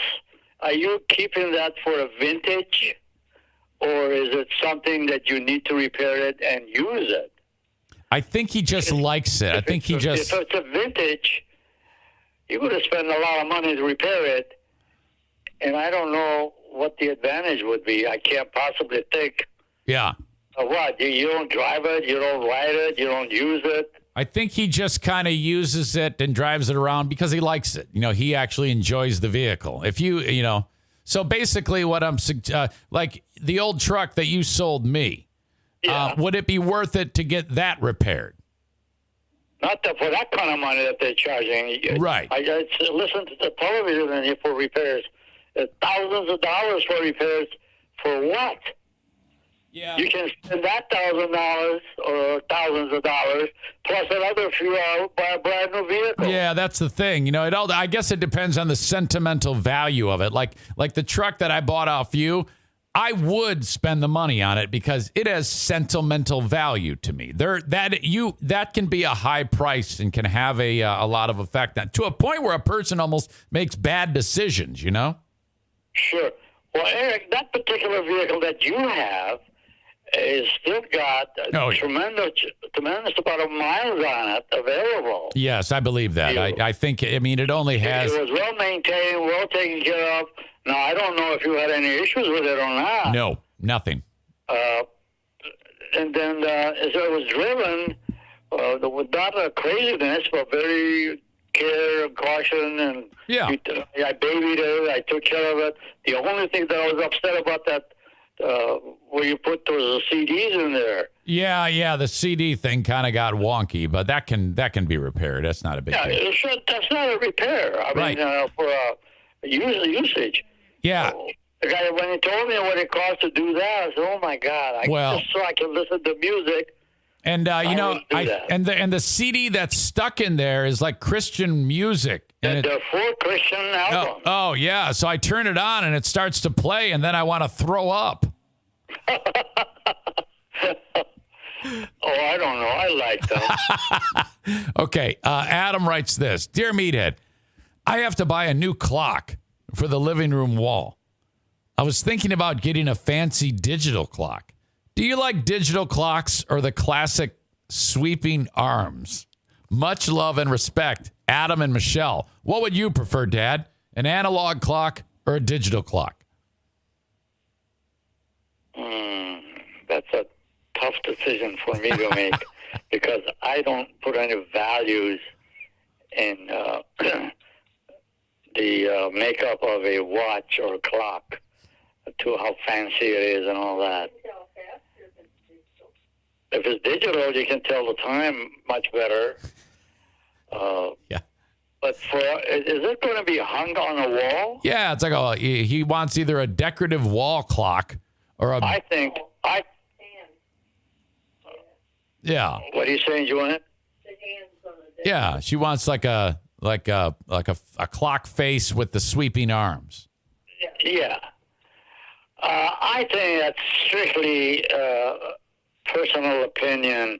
I don't put any values on that. Yeah. Well, I really don't. Now, do we have any clocks in this house? Yeah, we have one.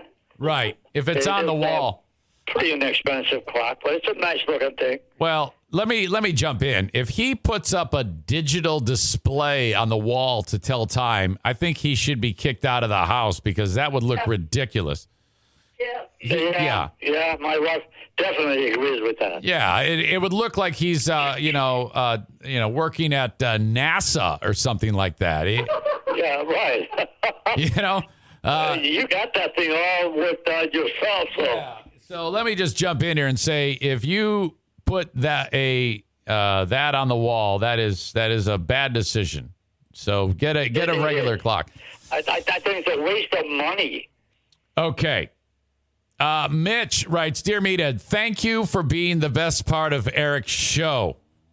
Well, thank you for the particular you asshole, Mitch. Comments that you make. It really, really kind of builds me up. He says, seriously, you bring the listeners the most enjoyment of the week. I'd say that most of the audience tunes in just for you and Joanne and not Eric. So thank you. Yeah, thanks a lot. Thanks a lot. That feels great. Anyway, he says, Meathead, the lake by my house is frozen, and my son and I are starting to go ice fishing for the first time. Have you ever gone ice fishing? And what do you think about ice fishing? We love you. And Joanne, signed Mitch. Mitch, fishing has not been my forte. I probably have tried in my life just for some kind of an opinion to go fishing to see what it does. But I've gone with my kids fishing. I just sit around and watch them fish. All right, I'm writing down, go fishing and see what it does. Yeah, what it does for you. Yeah. When you catch the fish, what do? You got to throw it back in, or you got to cook it, or people, the adamant fisherman uses the fish for eating. Definitely. All right, adamant fisherman uses the fish for eating, you're saying? Right, he catches, cleans it, eats it. I don't even want to waste time cleaning it. Yeah. I mean, catching it, let alone cleaning it. But you will eat it. I'll eat it. Okay, so fish. if he catches a bunch of perch or walleye and he has a fish fry, then you're all about it. But only when it comes to eating it. Well, he does that. Yeah. Well, that's your makeup. That's your makeup. Yes. You like that. Okay. You've got to stay with it. Okay, good. All right. No, that's a good thing. And then fish is a great food. Let's see.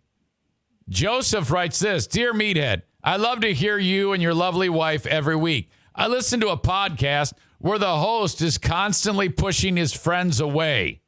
I think he's a nice guy, but he's very opinionated. Should I continue to support him? Well, the sooner you realize one thing important, it's a really important thing in your life. Every human being has got a character of its own. Yeah. None of them, no two of them are 100% alike. Yeah. You got to let people be people. Yeah, I agree. I agree. If it doesn't affect you or change your personality, hey, let people be what they are. I listen to some people. Joe, here's the thing. You hear that, Joe? You brought a good point out. I listen to some people when we're having some conversation. I experienced this thing, actually. Let it happen. And this person started talking about the things that had no values to me. Uh-huh. But I let him be pleased with himself that he's telling me something and he thinks I'm listening, which I am. But you know what? Believe me, in 5 minutes, that's out of my brain.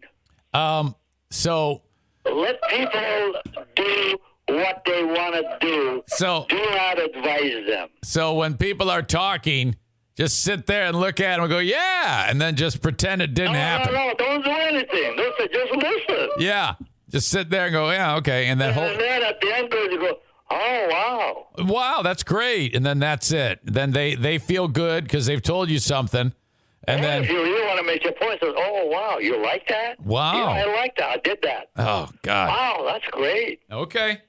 All right, maybe that's what this guy needs to do.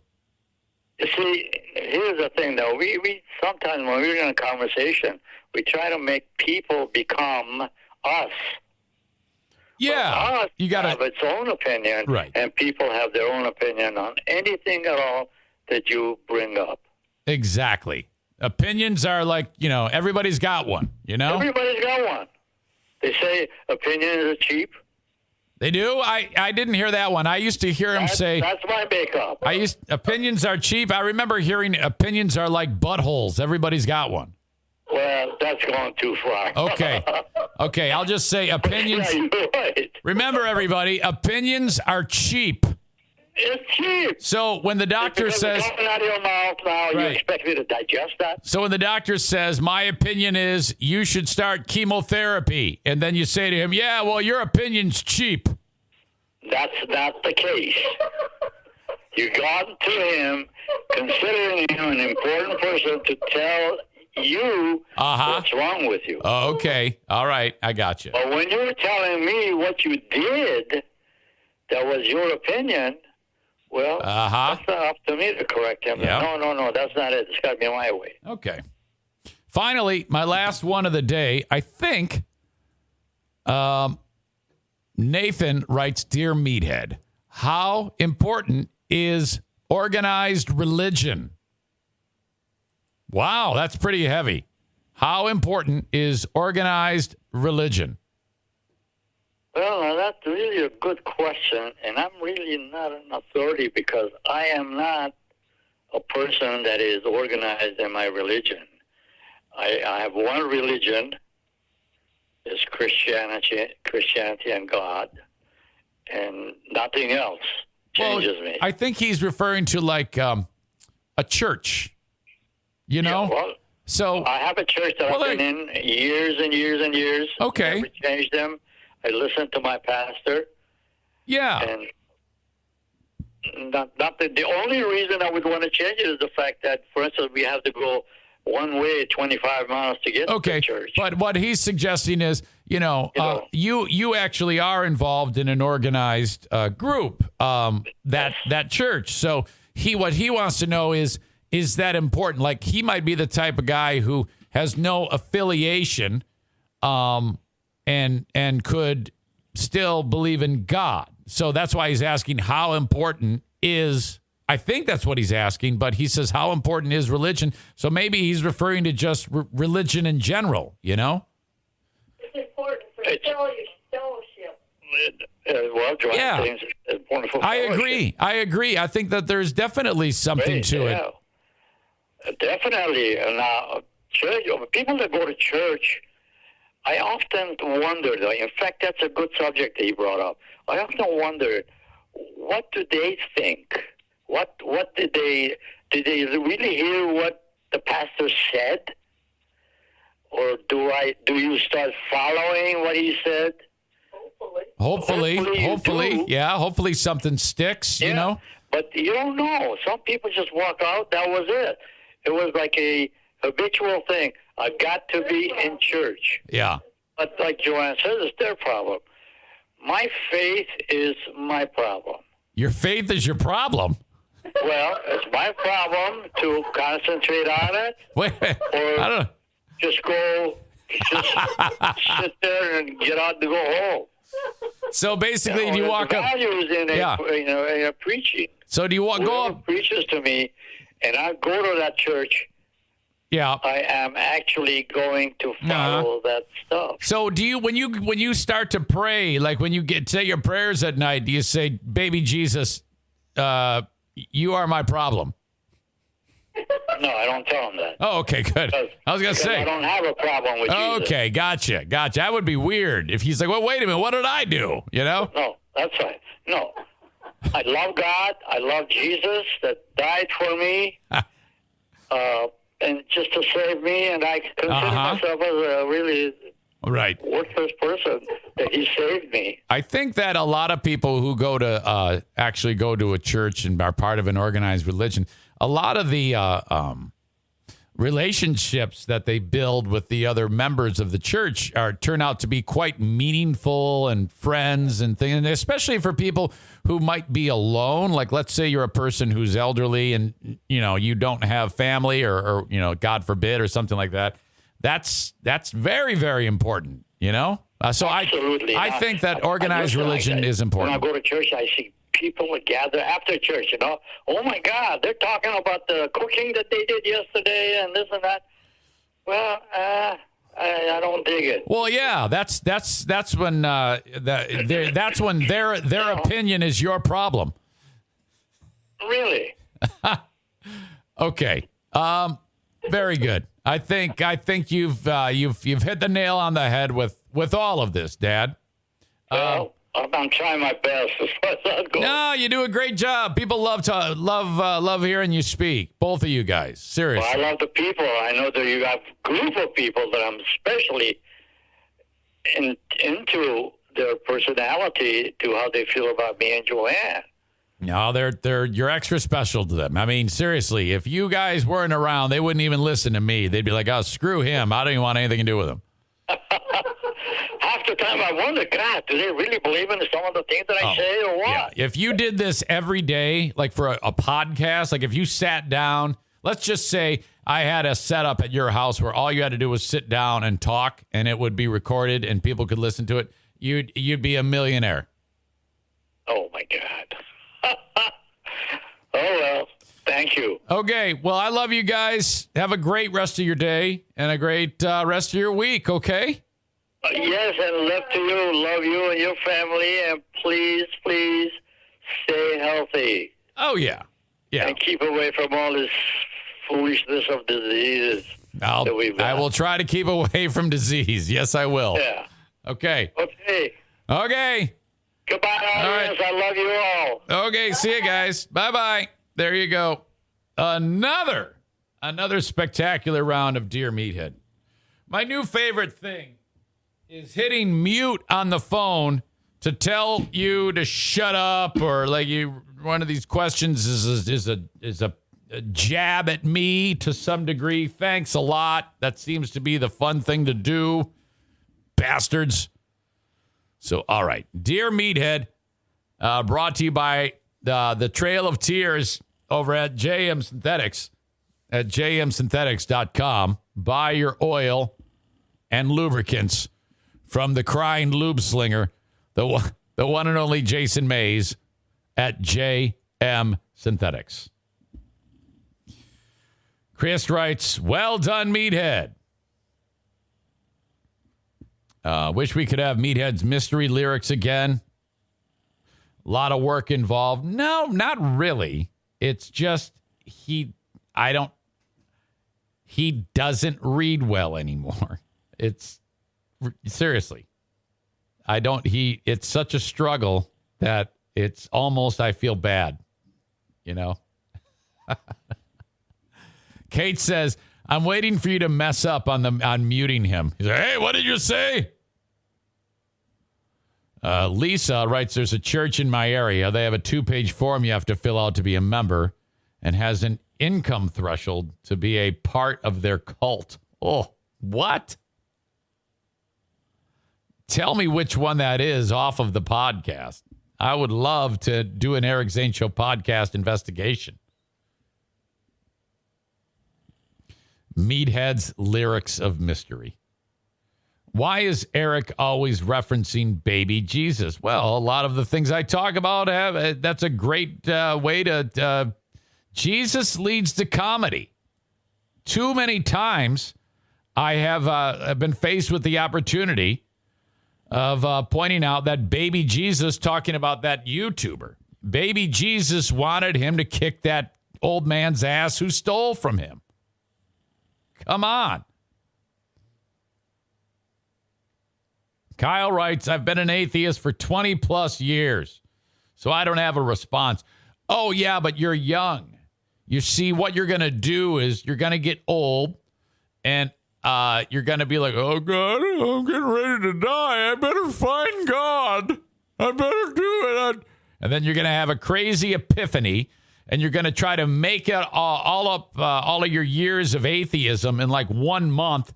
And you're going to be in insufferable fuck. And everybody's going to hate you because you're going to be like going to one of those fucking hand clapping churches and starting to cry when you tie your shoes because you're thanking Jesus for the ability to tie your shoes. Okay. Us superior people, cradle Catholics, you know, we pace ourselves. We're more spread out. That's why we're so much better than you guys.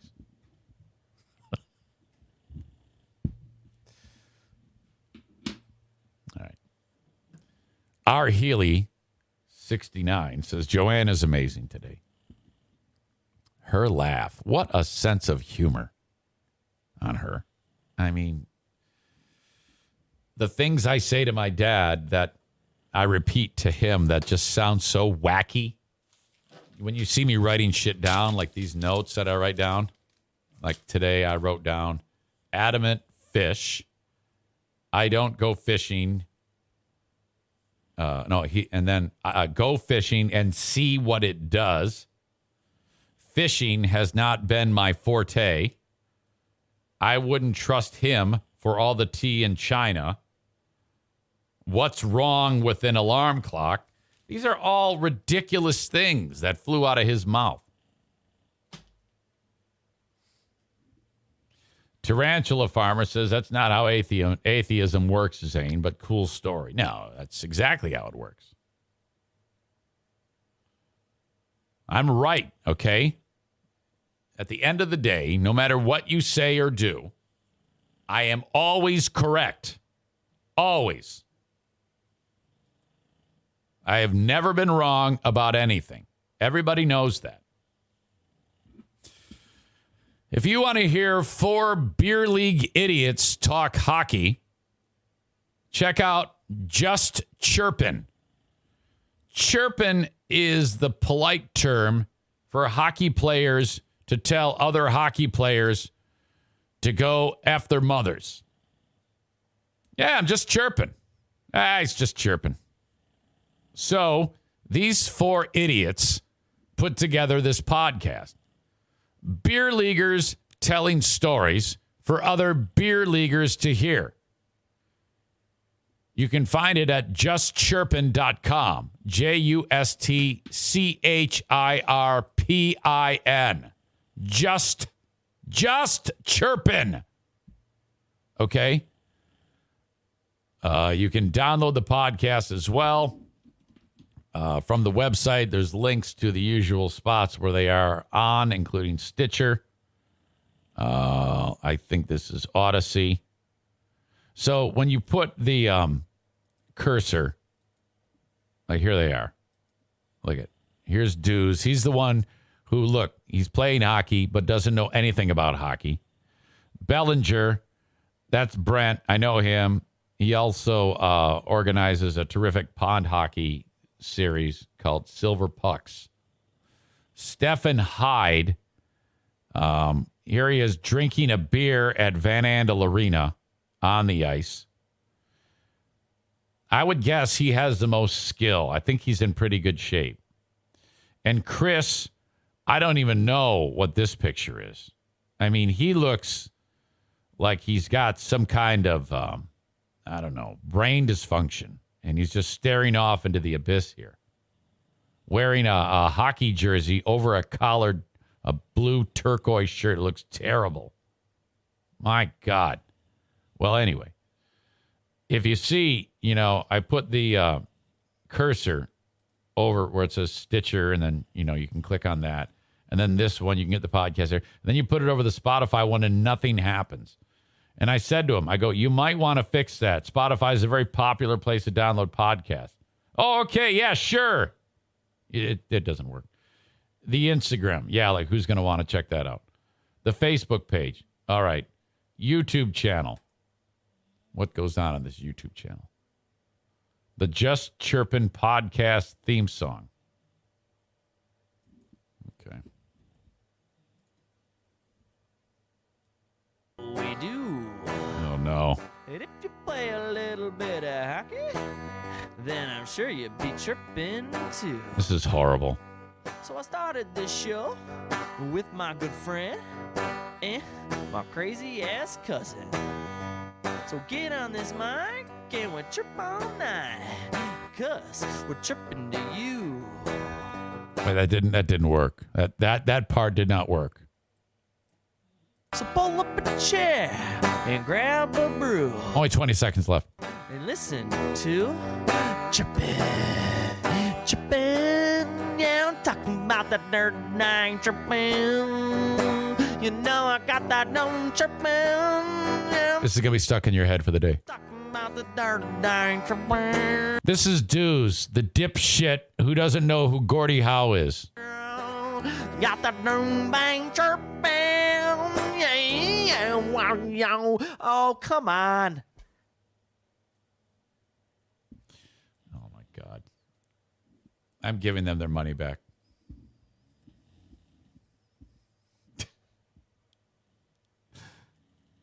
I'll take theme songs that make you want to kill yourself for $1,000, Alex.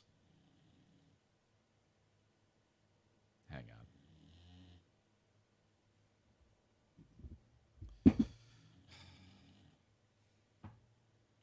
on. Stephan Hyde.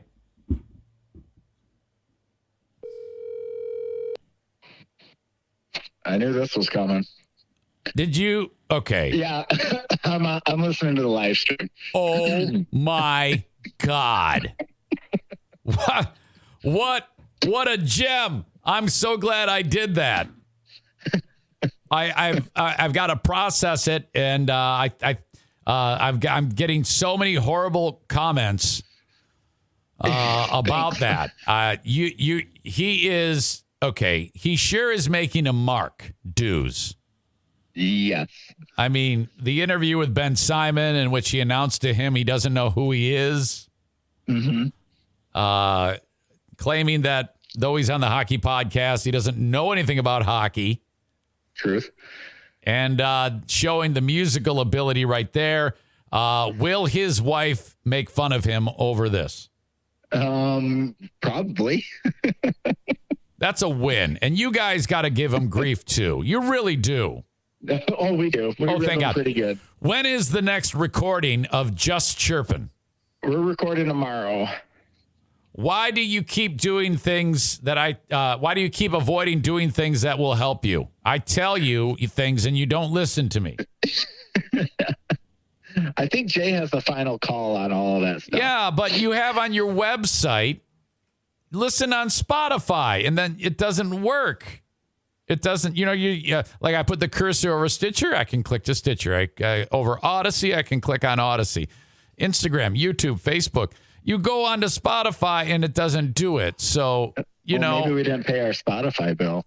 I don't know what it is, but you guys have got it all ass backwards. You got to take care of that shit. I'm telling people to listen to you, and you're shooting yourselves right in the dick.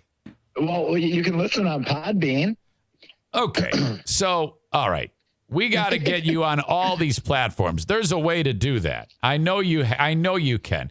Tell Dews to stop making stupid songs and to actually make it so that it's available on Apple Podcasts. He has to do that. Well, to my knowledge, we are on Apple Podcasts, but my brother-in-law tried to search it the other day and it didn't come up, so he got it on Spotify. So I don't know what's going on outside of the tech realm. I'm telling everybody. Jay and his wife okay, I'm telling everybody to search Just Chirpin or just go to justchirpin.com. Yeah, that's the safest way. That's what I tell everyone because I avidly check the website to make sure that the most recent episodes are being loaded to it. But yeah, I listen to all of my podcasts on Podbean since everything links right to Podbean, everything I want to hear. So it's one search or one engine that I have to go to, and you're updated. All the other ones I listen to are updated. Bad news. That's where where I get Just Chirpin when I listen to it for quality control standards. On Apple Podcasts, there's a Just Chirpin baseball podcast. That's not us. I know. I know. That's not us. All right. Nick Lidstrom, Hall of Famer, is now the vice president of hockey operations. Does Dews know who Nick Lidstrom is? I think he might know the name, but if he saw him, a picture of him, he wouldn't be able to put a name with a face. Not a chance. Okay, excellent. Well, I'll be looking forward to the ball busting on Dews when you record and then publish it. How long after you record it is it published? He usually gets it out by Friday. If we record Wednesday, he has it, edited, normalized, and all of that jazz, and it's out Friday morning. And some rare cases, if he's out of town for his kids' hockey, then he might get it out over the weekend. So generally Friday. All right. Very good. Just wanted to bust balls again. Oh, well, thank you. I welcome it. Keep it coming. Okay, buddy. I'll talk to you. All right, later. See ya. Stephan Hyde is a saint. For having to put up with Jay and his stupidity. Oh, my God. Just stupid. Oh, God. Terrible. Makes me sick. Thank you to Horizon Hydroponics. I'll be out there today with John, who his story about his business is really remarkable. That, more than 20 years ago, he opened up Horizon Hydroponics, and that was at a time when, if you decided to cater to the audience that wants to grow things on their own, I mean, you were looked at as like a criminal. So he has seen it all in getting his business up and running. So want to talk about persevering. He's thrived building that business. And then kind of like the rest of the world caught up when Michigan made it so that marijuana consumption, marijuana growth is not a big deal. And that has opened up an entire new industry. And marijuana consumption has helped so many people who are in chronic pain. The idea of slippery slope, once we legalize marijuana in a great state like Michigan, everybody's going to be stoned, is bullshit. I have no desire, and nor does anybody I know who doesn't smoke marijuana or ingest it in any of the ways that you can, Do they go, oh, yeah, I'm going to go and become a pothead? It doesn't work that way. So I'm just happy that it unfolded in the way that it has so that people can take advantage of it the same way they would. I'll tell you what, I would prefer people be stoned than drunk, okay, if I had to choose. And if we're going to go ahead and say in this state, in this country, go ahead and drink as much as you want or smoke tobacco. I mean, come on. Seriously. So I'm actually very happy that it's unfolded the way it has. But I digress. The point of all this is that John put the business in place at a time when it wasn't too cool to do that, but he persevered. And now he is just doing amazing things. 4 locations for Horizon Hydroponics. So if you grow stuff on your own, you need the support of the experts. So no matter where you are in the U.S., you go to HORIZEN hydroponics.com and buy the products that he sells to help you on your own grows. I mean, that's cool. It's a fun thing to do. And then, instead of if you're harvesting the tomatoes, which some people buy stuff from Horizon Hydroponics to help their vegetable gardens and flower gardens, that's a thing. You harvest the pot the same way. These big, beautiful buds. Oh, my God. And you're growing year-round, indoors, outdoors, with all the necessary supplies to make that possible. And you can take advantage anywhere in the U.S., make a purchase, have it delivered right to you. If your order is over $250, it's free. The shipping is free. Not the order. The shipping is free. Use the coupon code Zane Show at checkout online, and you will knock 10% off. If you're local, avoid all shipping costs by buying it online. Use that coupon code and then picking it up when you get there. That way, you don't have to worry about any shipping. You can see the good folks that are there working behind the counter, listening to Grateful Dead or Fish or Widespread Panic or the Allman Brothers Band. Cool music, cool people. Horizon Hydroponics, HORIZEN hydroponics.com. I will be with John today at 4 p.m. doing Growers 101, meeting up with John, the coolest guy with a handlebar mustache and a beard. I'll see you on Facebook. My Policy Shop Insurance. That is the almighty Frank the Tank Fuss. Now, if you're a husband or a dad, or husband and a dad, and you work a job, a 9 to 5, you're making, doing your best to make ends meet, maybe save a little money when you can. This is most of you, by the way. This is your scenario.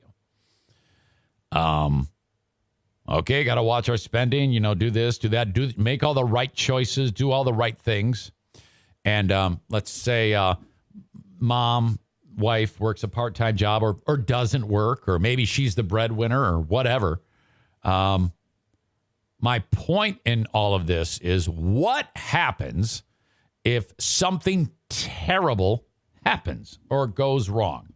Like in the event of your unlikely demise or passing, what happens to the rest of the family? All of a sudden, it's chaos in a lot of cases.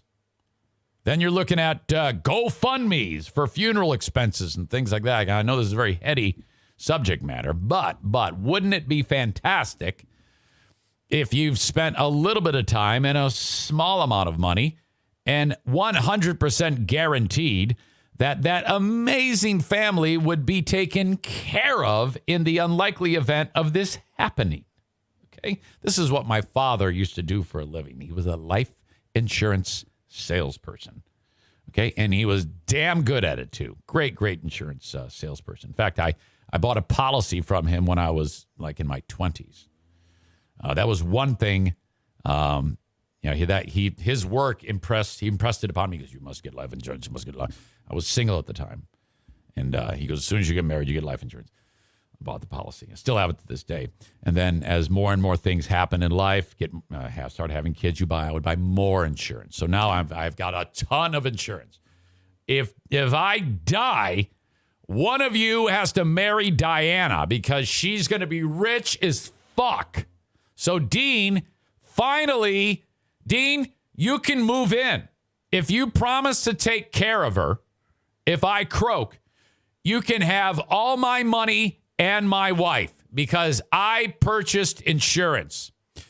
You might have to hope that someone throws acid on her eyes so that she doesn't have to see your donkey-looking face. But still, I mean, there you go. You can move in. I mean, what the fuck do I care? I'll be up in heaven.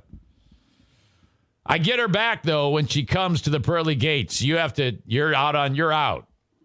This is all weird. Anyway, my point in all of this is it is a great decision to have an insurance policy in place in the event that something terrible happens. What will happen? I mean, that is a very daunting thing to think about, but it's very real. The peace of mind of having a life insurance policy is huge. Frank the Tank Fuss will take care of that for you. 616-914-4070. Reach out to Frank, send him a text or call him and say, Zane sent me. I want to know more about life insurance. 616-914-4070.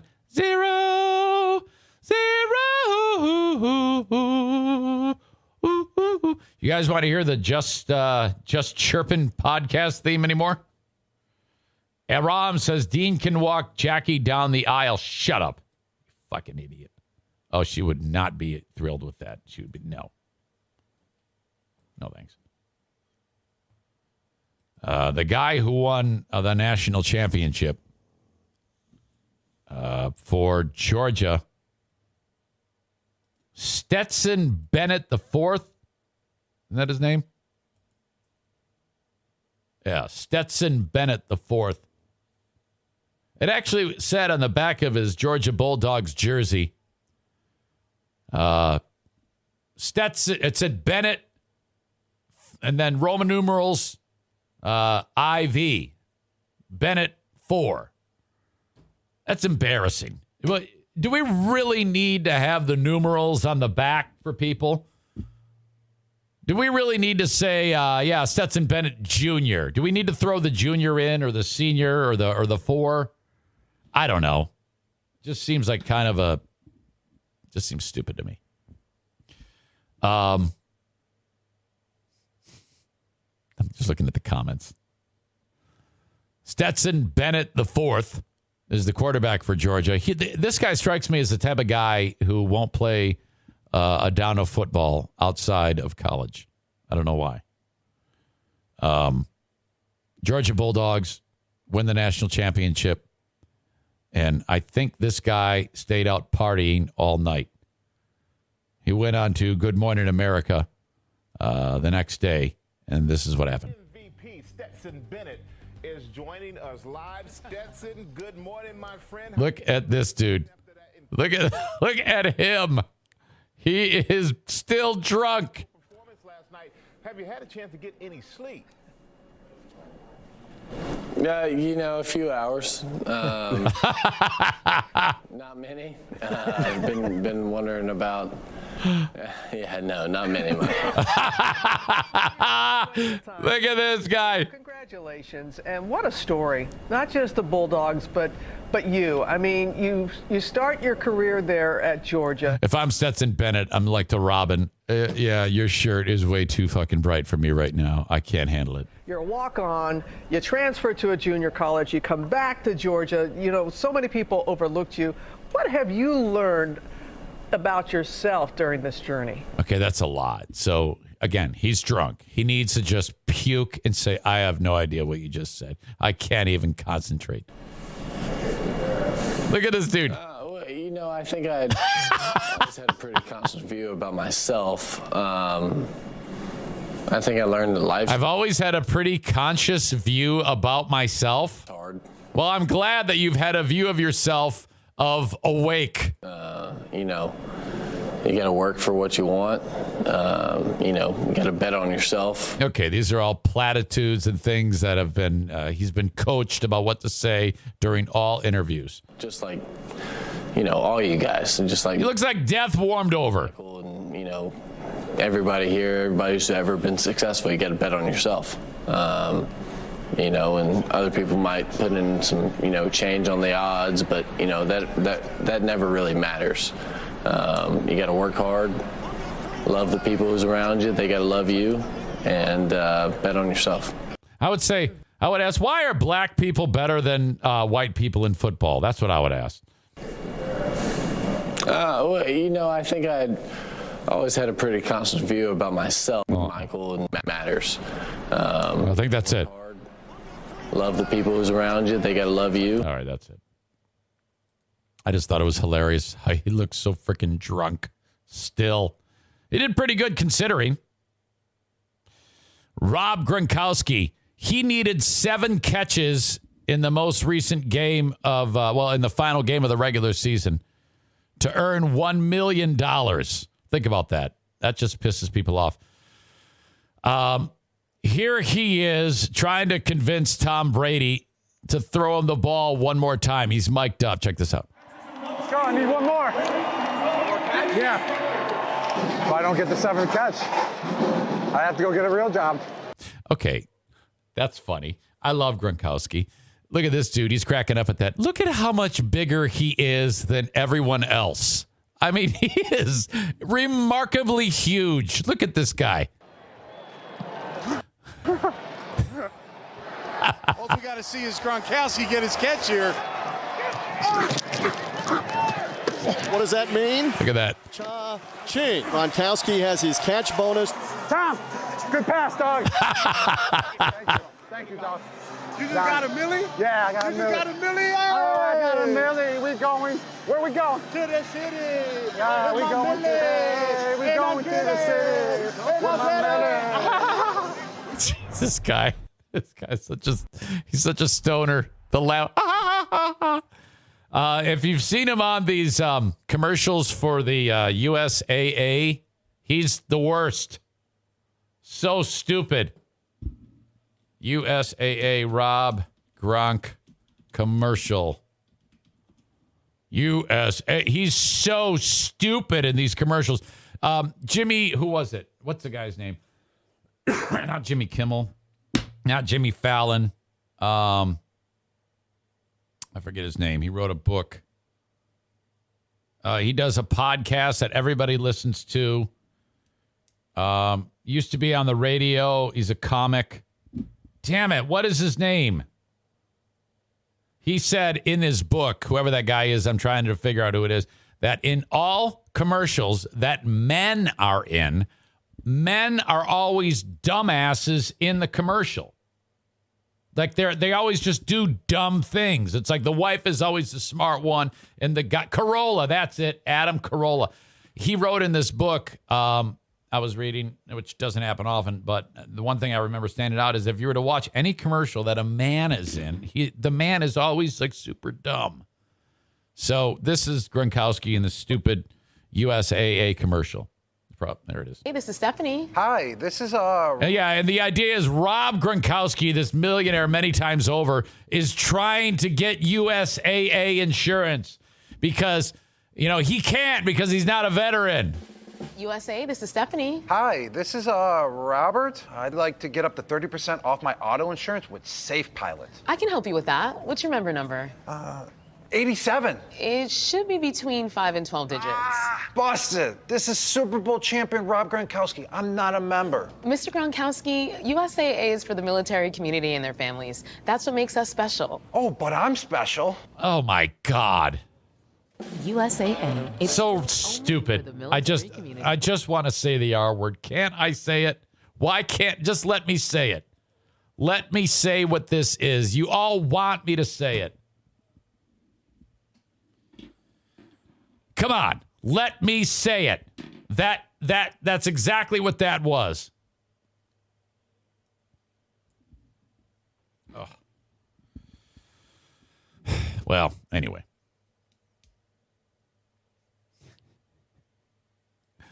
How the hell did I get that point? I don't even remember what I was talking about. Okay, I was just playing that clip of Rob Gronkowski and Stetson Bennett IV. One catch, $1 million. Makes me sick. It always drives me crazy when I hear these athletes that are like, I'm just trying to save for when I get old. It's like, what?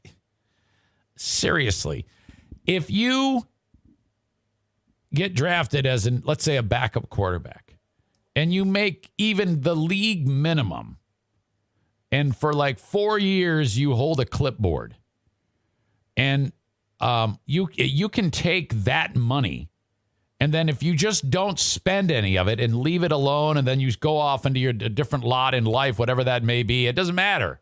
You can still retire a very, very wealthy person. Drives me nuts.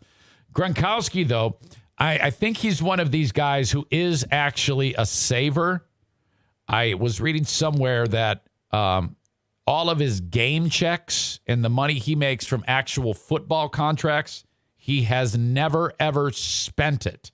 It just goes right into some type of thing to save his money. And that he only buys shit with like USAA money and things like that, and endorsements, which is just remarkable to think that all those game checks, he doesn't spend a dime of it. It's fucking awesome. I love hearing when players save their money. There was a special on the show Real Sports with Bryant Gumbel about NFL players who blew it all, and they're like, near homeless.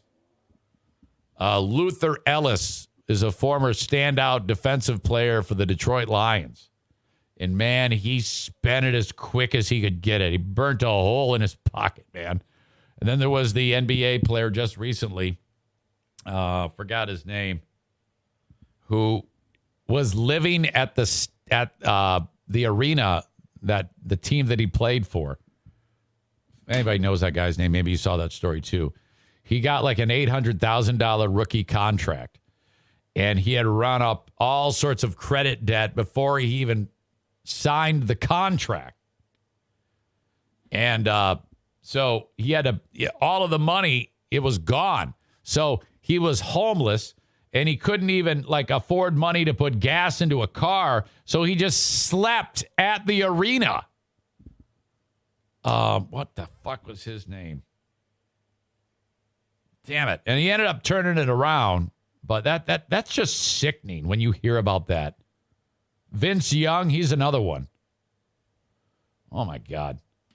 Just horrible. Here we are, just getting by and, trying to scrape 2 fucking nickels together.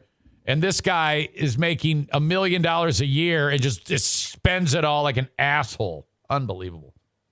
All right. I'm out of time. I'm done podcasting for today. I'm going to do the asshole of the day coming up next. Your suggestions on the chat, on the live stream, on Twitch. I would appreciate that. Did you hear how the sound dropped out? We'll do that on Twitch. As soon as I put this in front, my sound disappears. Fucking cool. Hey. Oh. Hey. I'm amused easily. Once again, if you're listening to the audio podcast, please make a trip over to twitch.tv/Eric Zane Live, ERICZANE Live, and follow the page. A&E Heating and Cooling, longtime sponsor of this show. Thank you so much, Joe Martinez. And thank you to the audience for banging on their door at A&E Heating and Cooling. 616-516-8579. Reach out to them if you're in a pinch or you want to schedule some maintenance, perhaps a cleaning, whatever it may be. Maybe an after-hours service call. Could be a whole new furnace being installed. They are the experts. They utilize the Comfort Maker brand of furnaces and air conditioners. A&E Heating and Cooling at 616-516-8579. Happy belated birthday to Joe Martinez's son-in-law, David. Wished him a happy birthday at the hockey game. Dumpster divers with, hey, Eric Zane. Listen, Eric Zane, I got an idea how to stop a vehicle. And it's just like an engine brake, but exactly like it actually, but it's not an engine brake. Thank you for sponsoring Dumpster Divers. One of the reasons why Kyle stays on in the off season like now is because you like hearing him talk his idiocy on this show Thursdays at 9 a.m. He'll be back tomorrow. I just love Kyle. If you do need a dumpster, 616-375-9962. There's something therapeutic about getting rid of all the stupid shit that you've collected in your household. If you're doing some demolition work, you can get rid of all the garbage, the drywall, the shingles, whatever it may be, by throwing it into a dumpster diver's dumpster. It will be cheaper for you. Weight limits are priced lower than the other guys. So you will pay less for a dumpster diver's dumpster. 616-375-9962. Call or text. If you are a contractor or you want some work done on your house, maybe, hey, I need you to rip out the drywall. They do that. They do demo work. 616-375-9962 for dumpster divers. Online at dumpsterdiversllc.com. Asshole of the day.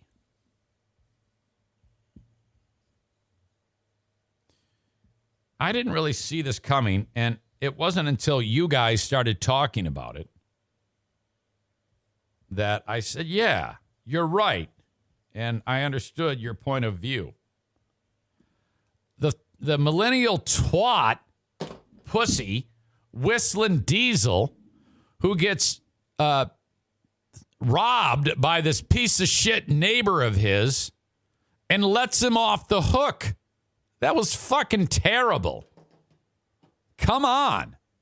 This man should have been prosecuted to the fullest extent of the law.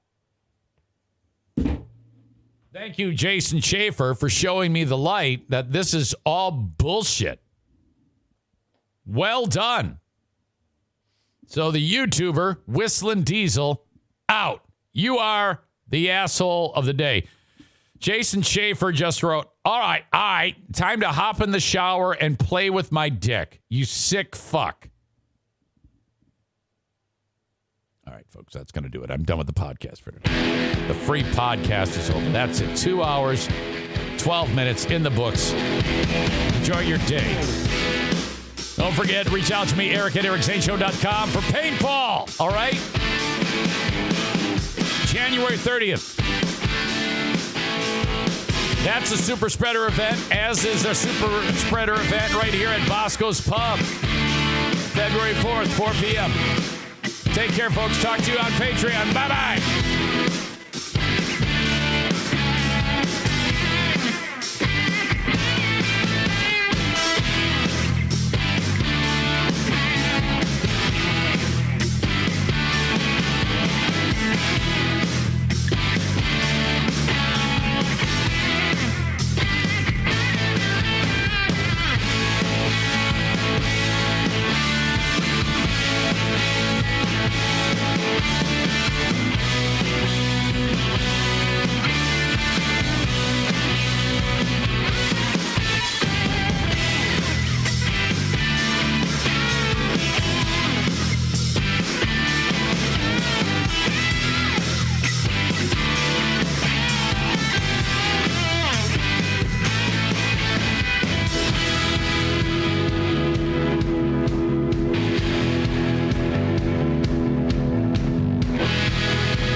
Coda has a new way to pay. Now you can use the Transit mobile app to plan, track, and pay for your Coda ride. For a limited time, everyone who creates a Coda account in the Transit app will get a $4.50 credit.